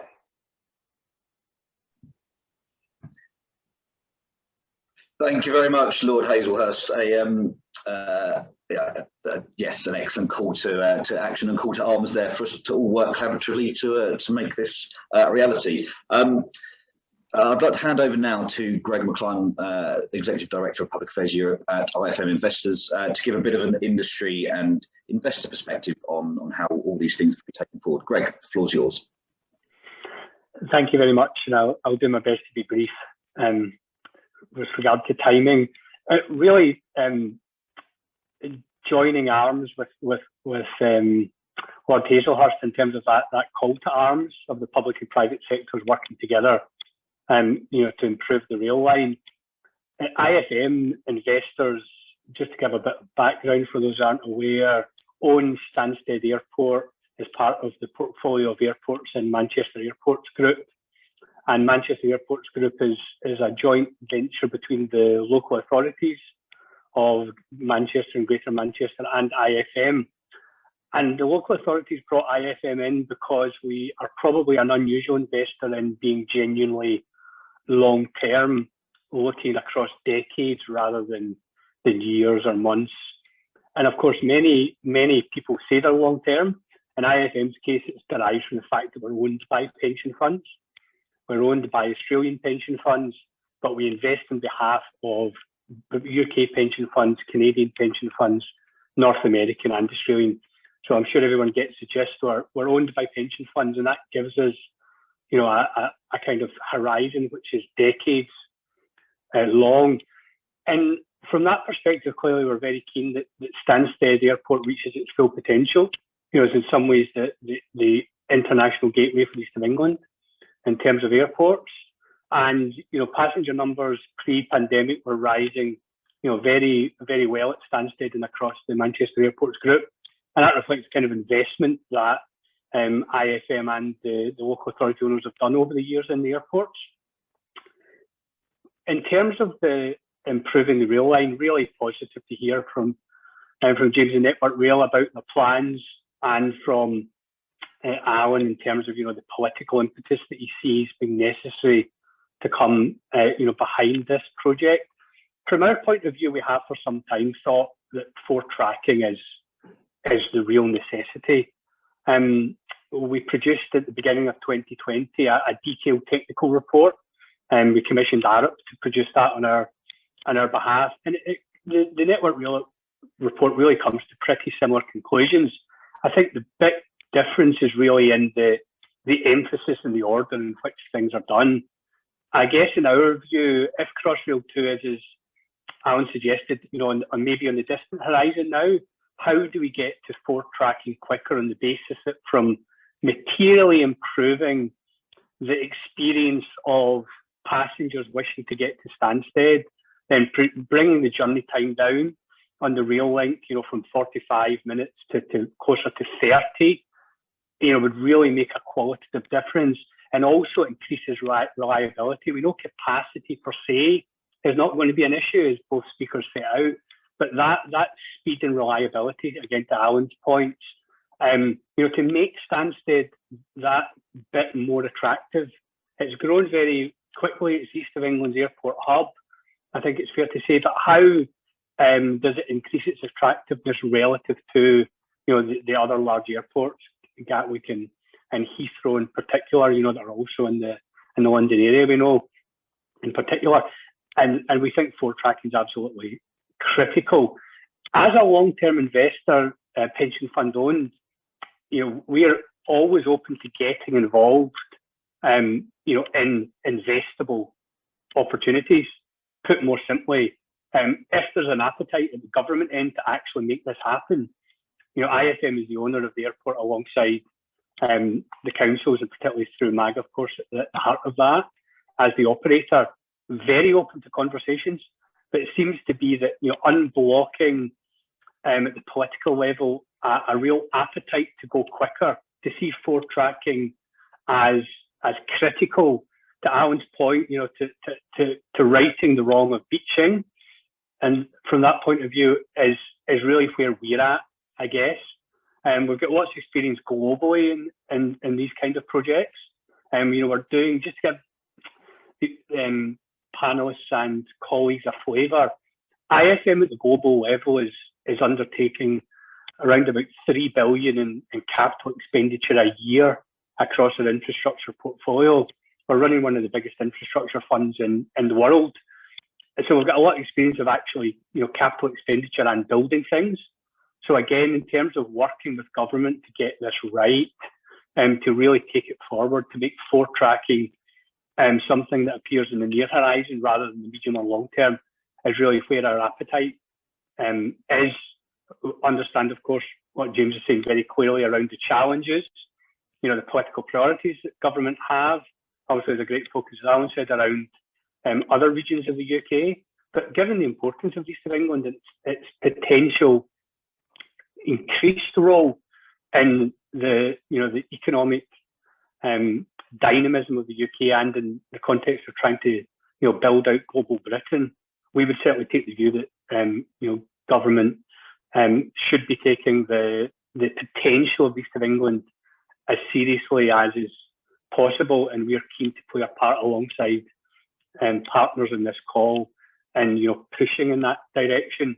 We do, of course, own a share of Angling Water as well, and for IFM, really that long-term commitment to East of England means that across those assets, we're very keen to see East of England reach its full potential. That's good for IFM's pension fund clients and the members of those pension funds in terms of growing their pension pots. And of course, it's good for the East of England and it's good for the UK.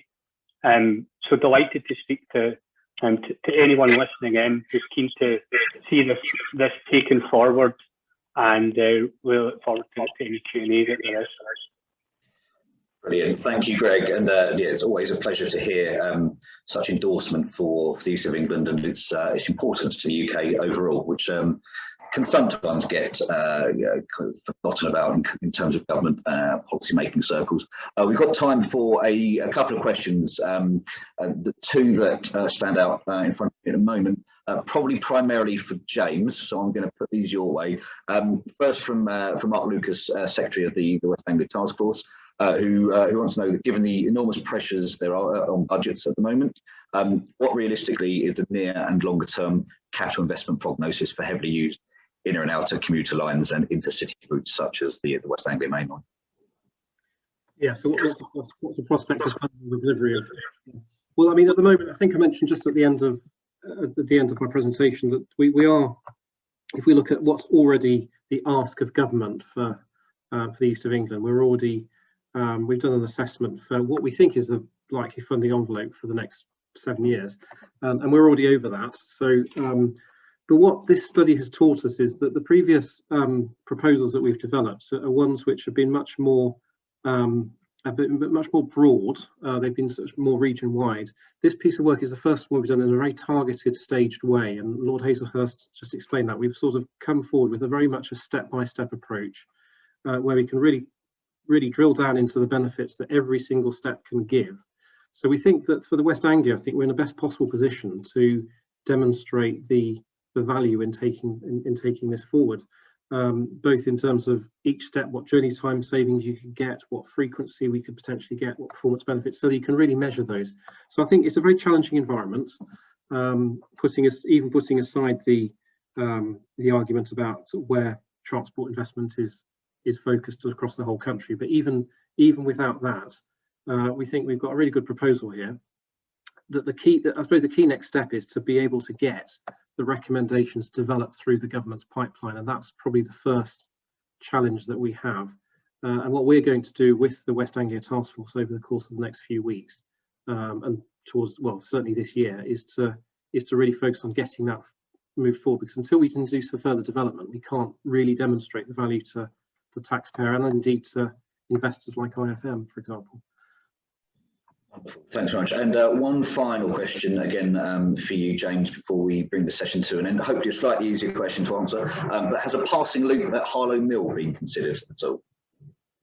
Yes, we looked at the entire corridor. I mean, ideally, we would probably recommend quite a number of passing loops, including that as well. It was really just to focus on where we think the location that has the most effect.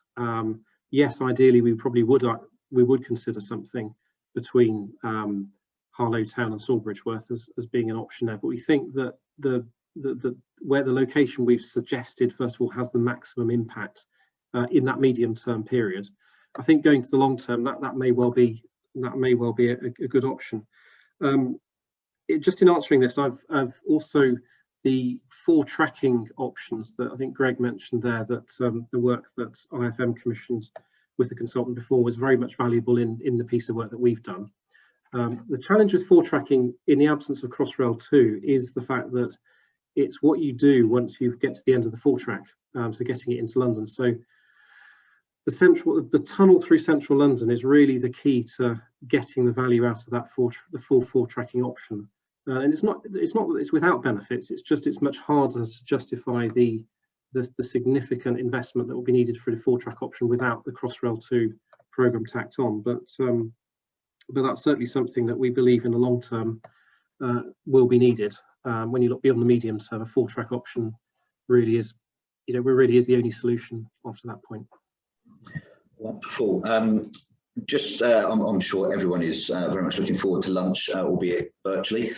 So I just want to say thank you very much to 3 panelists today, James, Lord Hazelhurst and Greg. That was a fascinating discussion. It's an area and issue that is absolutely critical to both the short and indeed longer term success of the Innovation Corridor, and as I mentioned, its contribution to the UK overall. Thank you very much for taking the time to speak, and I'll pass back to Anne to close for lunch. Yes, just a minute from me to say and add my thanks to you, Simon, and James, my good friend Alan, happy birthday, and Greg. You may not have had the benefit, all of you, of listening right from the beginning when Sir Ian Duncan-Smith opened the conference here for us, followed by an excellent discussion between Councillor Kevin Bentley, the leader of Essex County Council, and Guy Nicholson, who is both a local authority leader in Hackney, but critically chairman of the Harlow and Gilston Garden Town. And a map's sort of just gone up on here that reminds us of the position of the UK Innovation Corridor in that wider east and southeast, that it's so important to have the connections that you've been talking about in this session with. The great thing that's come through the whole of the morning is actually about the collaboration and the strength of the collaboration here between the local authority leaders, regardless of political party, and between the public and private sectors, and you've just been exemplifying that. So we have a number of action ideas. This is an action-oriented conference to take forward. We certainly will support you, Network Rail, and you, Alan, as you know, in the West Anglia Task Force in taking the really great developments that are occurring now forward. And Greg, just want to say the role of your organisation, not just backing Anglian Water and the Manchester Airports Group, as you say, but your kind of understanding of the context of the east of England, the east and the wider southeast, I always say, with London central to that, the gateway to the east, that I think is how you referred to Stansted. Very, very important, given that Ian said to us today, why is this innovation corridor not a free port? Or at least why aren't we benefiting from some of the benefits that can come from Freeport when actually it seems an obvious candidate for it. So lots of ideas from the whole of the morning. Thank you everybody for sticking with us, and do come back, tune in. You can just turn off your mic and camera, I think, and tune in at 2 o'clock when we've got one of the deputy mayors from London speaking to us, Rajesh Agrawal. Thanks very much indeed.